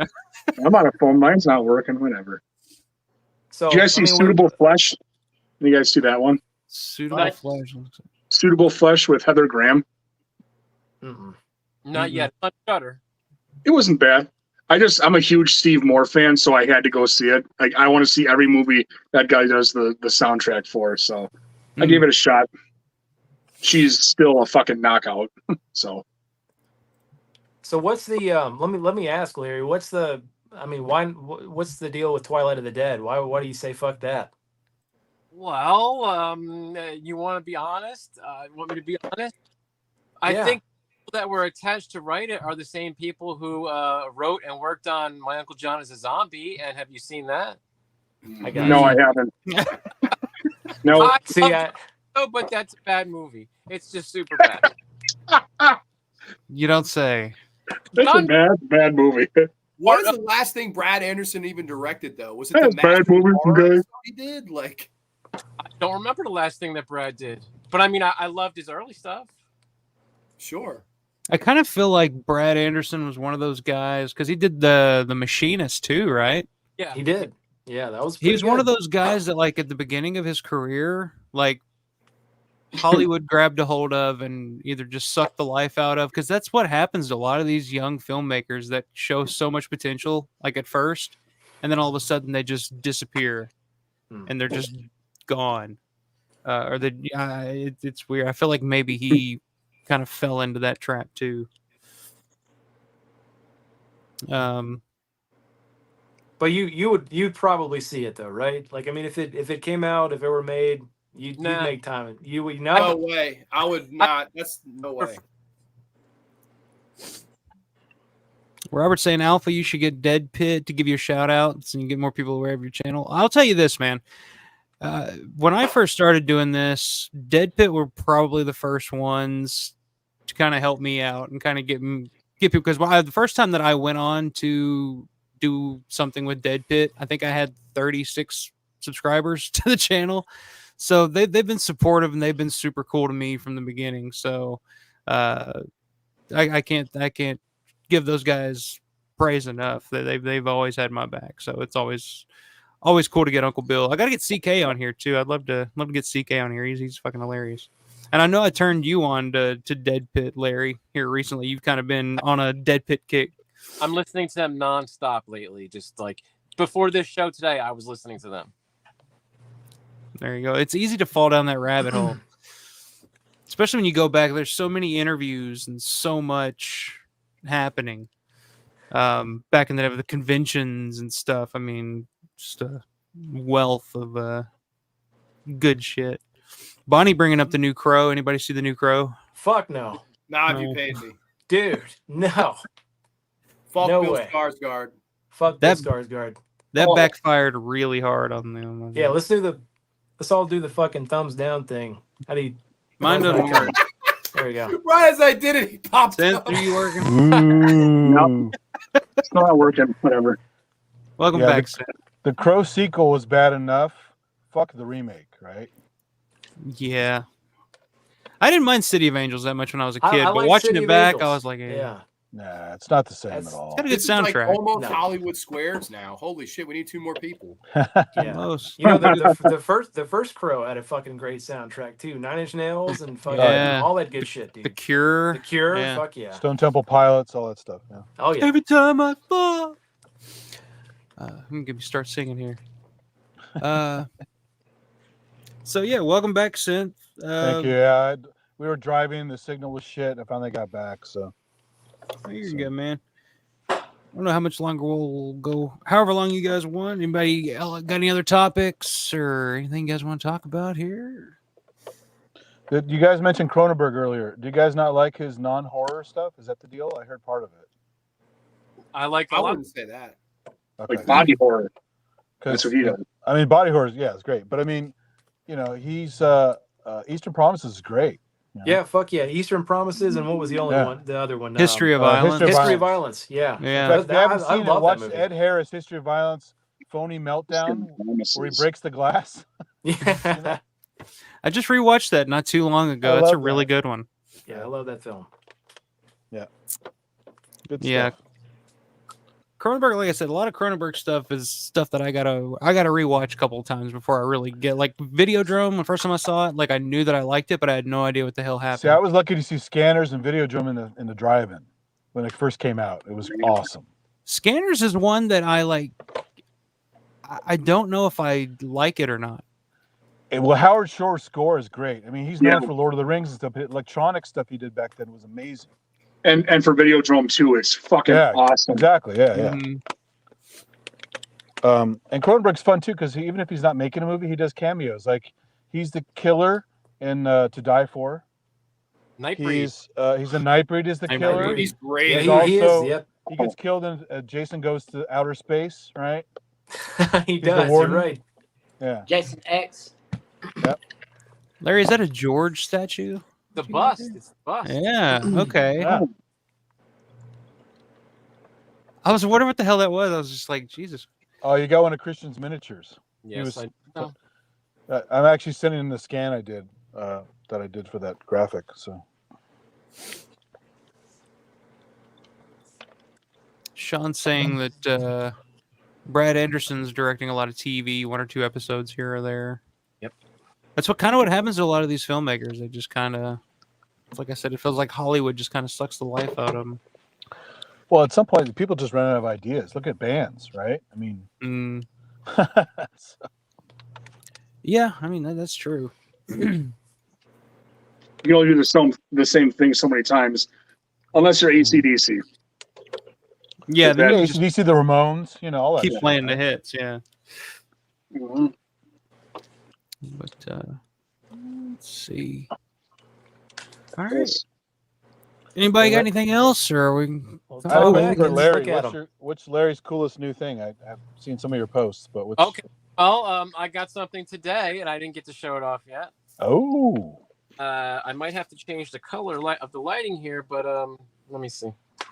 This is a promotional kit for Monkey Shines and the Unbearable Lightness of Being. Wow. And it's never been opened, and I don't even know what's inside of it. Wow. Well, open it. Yeah, open it. We're waiting. Well, we're waiting. Mm-hmm. The Unbearable Likeness of Being. Fucking monkey jumps out of it.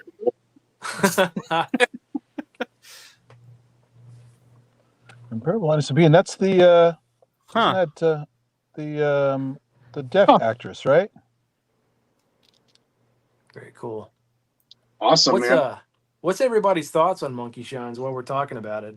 I got to give that one a second watch. I did not like it the first time I saw it. It's enjoyable. And considered it to be, restrained Romero.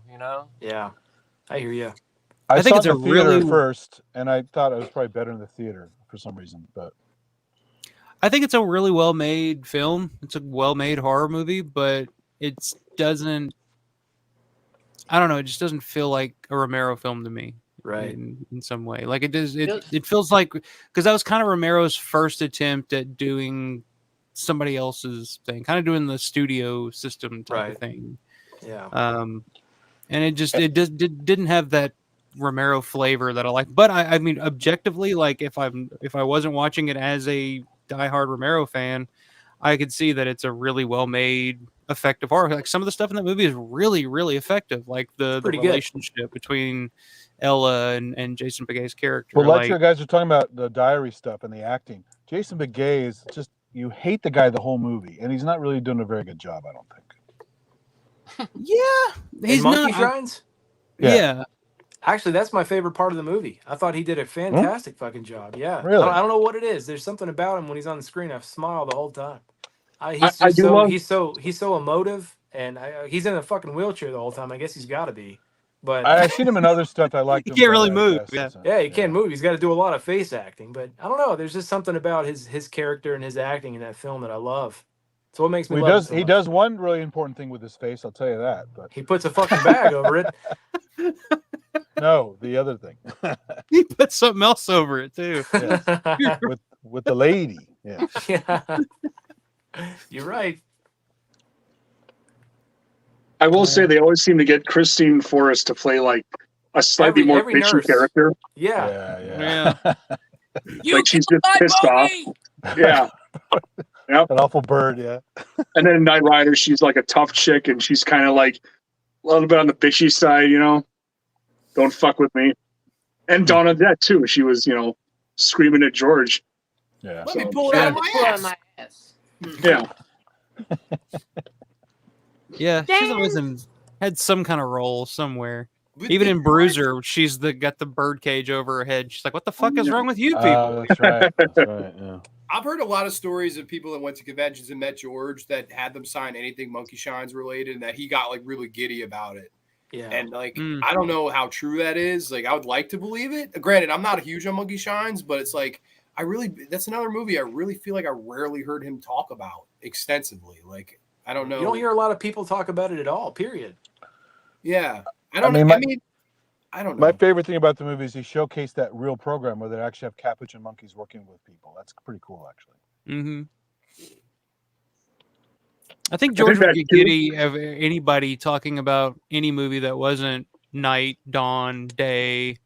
Yeah. Like he like, because I feel like, especially like with certain movies, like Bruiser, I feel this way.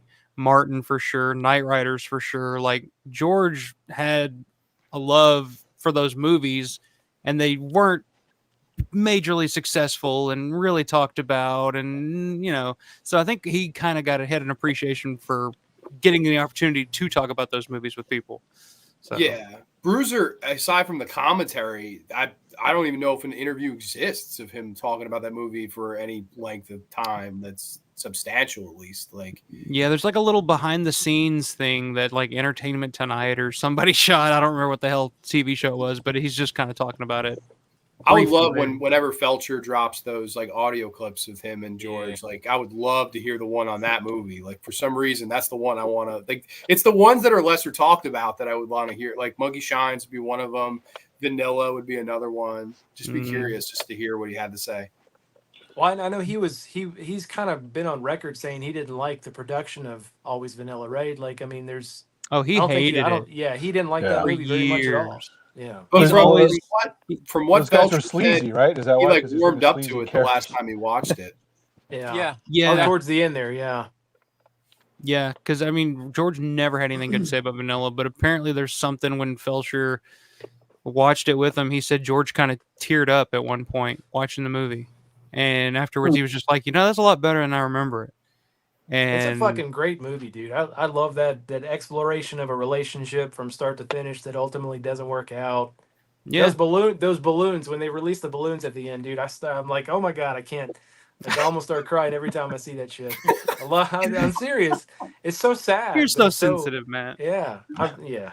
No, I'm with you. Like fucking Ray Lane's character in Vanilla, I identified with so much when I was in my 20s. Like I was that guy. Filling out applications, being like eyes. What the hell do they care? Eyes, like what the fuck do I want to do? I don't want to go to school. I don't want to work at this shitty ass job my whole fucking life. I mean, who hasn't been there? But who also hasn't been in a relationship like that? You know what I mean? Yeah. So, what do you guys think of the if Romero actually did the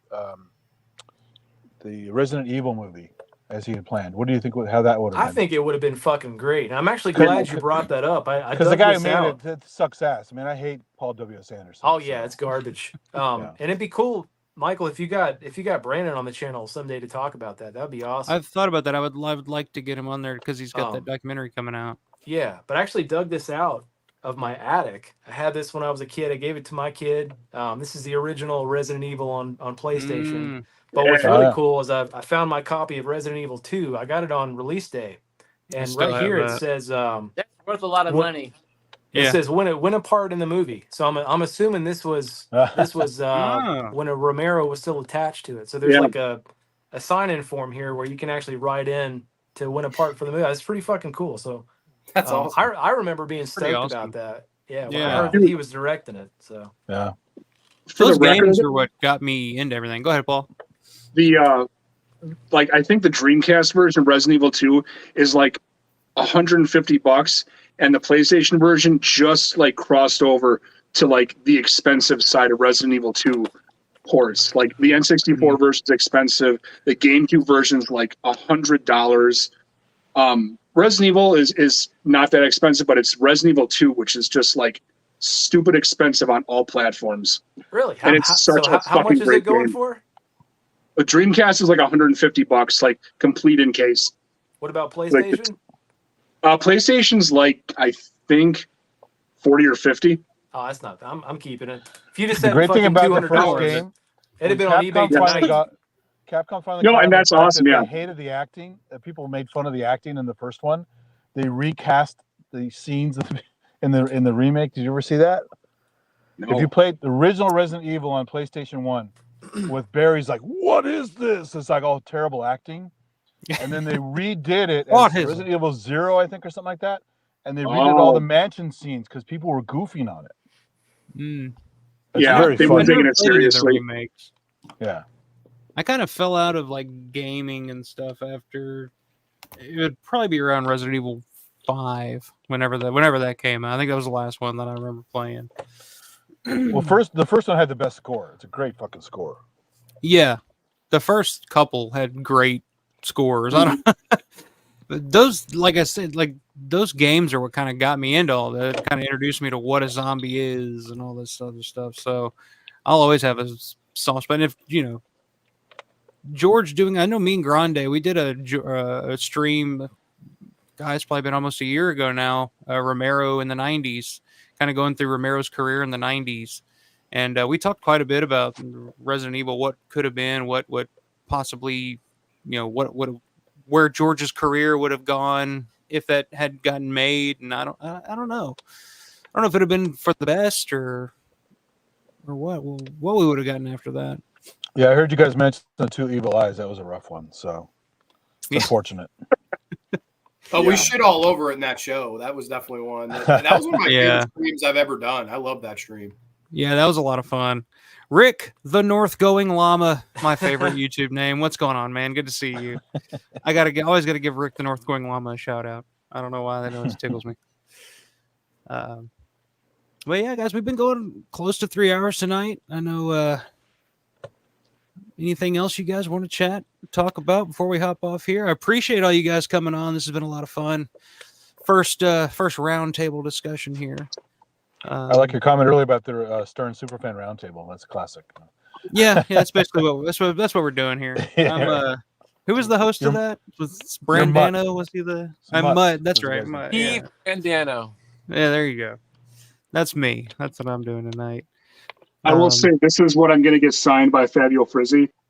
This is a Mellotron Micro. Yeah, mini Mellotron. Yeah. There you go, Sam.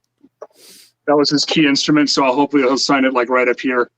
Because he'd use that on everything from Zombie and The Beyond and See the Living Dead. So pretty stoked to get that. My OP1. That's all I had with me at the time. The whole band signed. Oh, awesome. Before they broke up, it was like 2013. They're all together. 2014, they're 2 bands. It's hilarious. Yeah. But Will, you got anything you want to promote? Anything you got going on? Atlanta. Yeah. That's right. We're going to be in Atlanta for Days of the Dead. Yeah, people are going to go to that. How many? Are you going? Are you going, Larry?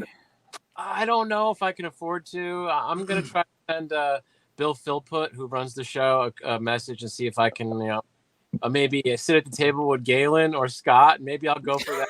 I don't think. There you go. You can do it. Come on. There's not a whole lot of guests there besides those 2. I mean, there's a couple. I'm excited to see Ogre from Skinny Puppy. Been a big Skinny Puppy fan my whole life, so that's pretty fucking cool. But outside of that, I'm not. Those are the only 2 I'm going to see. But I'll be excited to see you guys there too. I'm just worried that Scott won't be doing conventions much longer. So yeah, I mean Right. that's what we talked about earlier. See him as often as you can, whenever you can. Yep, absolutely. True. Yeah. And then we'll swing by Westview Cemetery and check out Dwayne Jones's grave too. Yeah, that's a big one. Yeah. Love to finally do that. Yeah. Let's see. I have some drum covers coming up. I'll be posting the next couple of days. One Dawn one that I haven't done before. So, Ooh, I'm excited about that. Yep. I'll throw your. I'll put the link. I don't think it's in the description now. I'll put the link for Paul's YouTube page down there. It's what is it? Go ahead and just say it. It's like Paul Drums Synths or Paul Synths Drums. One of those. Yeah, one of them. One of those. I'll put it in the description down below.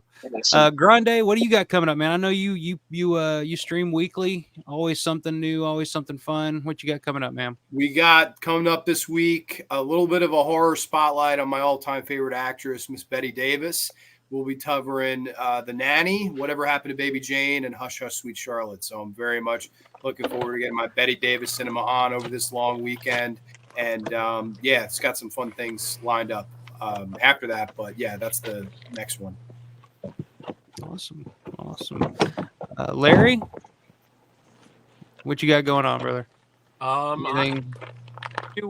I'm going to be at the South Carolina HorrorCon in Columbia, South Carolina. John Russo's going to be there. I'm going to be vending with Dan Lowry at his booth, and it's a fun weekend. Awesome. Synth, what you got coming up, brother?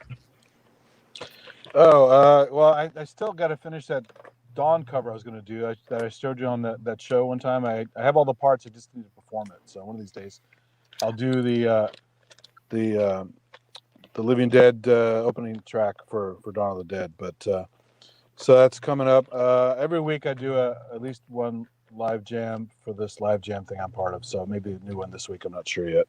Also, I picked up some cool. If you guys non-music or horror related, if you guys like biology, I got some cool new beach samples today. I'm going to do a stream tonight on my Micro Addict channel. So come look at some beach critters in a microscope. Interesting. All right. Might gross you out, but it's very interesting. So very, very cool. I don't know what the hell I'll be doing next week. I might try Season of the Witch watch along again. Give it a shot. I'm gonna give it some space. But I got some idea. Can you explain real quick what happened there? You had a weird cut? Yeah, I don't know. I like to watch it on my computer. I couldn't figure out how to get my Blu-ray onto my fucking MacBook here. So I decided to watch a version that was available on Con TV on YouTube. Okay. I don't know what the hell Con TV is, but they had it, and I was like, hey, I'll watch it through here. I played it for a second. I was like, okay, this looks like it. Yeah. So I start playing it, and then all of a sudden it starts cutting from like the dream sequence. Then all of a sudden it cuts to another scene, and then it goes back to the dream sequence and back to another scene. And I'm just like, and my brain my brain just melted. I didn't know what the hell to do. I was just like, I don't even know how to interpret what I'm looking at right now. So we'll do it right. We'll do it right some other time. But as always, guys, give it the thumbs up. Do the thumbs up thing, guys. Let's see. Does it pop up anywhere? Anything? No. All right. It's not working now. It's the algorithm, I swear. Yeah. It's fucking algorithm. Always algorithm. There it goes. There you go. There you go. There we go. Yeah. Give the thumbs up. Just like that. Hit the subscribe button. Subscribe to the channel. Oh, you only get that on Macs with the right OS. That's why. Damn, Will. Will's fucking blowing up, dude. How'd you do that? Yeah. It's a Mac feature. There we go. There we Check that go. shit out. Fuck Look at them man. sky flowers. yeah. Sky flowers. Yep. Here we go. I don't know. There I we got go. nothing. Oh, you just got the fucking thing. All right. Hit the subscribe button, notifications bell, all that fun shit. Check out shop.alpharomero.store. If you do hearts, it'll do hearts. It'll make little heart shapes out of it. Yeah. I think. Well, there you go. There you go. But shop.alpharomero.store. Check it out. Got a new design up. Got some ideas coming out soon, so check that out. Shop.alpharomero.store. Help a brother Don't out. forget my subspecies is on. I'm working on it. I'm working on it. But appreciate everybody. Let me absolutely, man. This was fun. And, Good. It was Yeah, fun. well, fun. Thanks Thank for you. having us on, dude. Thank you. Yep. Always a pleasure. Good seeing you guys. We'll get you guys back on soon, but I appreciate it. Everybody have a good rest of the night, a good rest of the week. And as always, stay scared. There you go.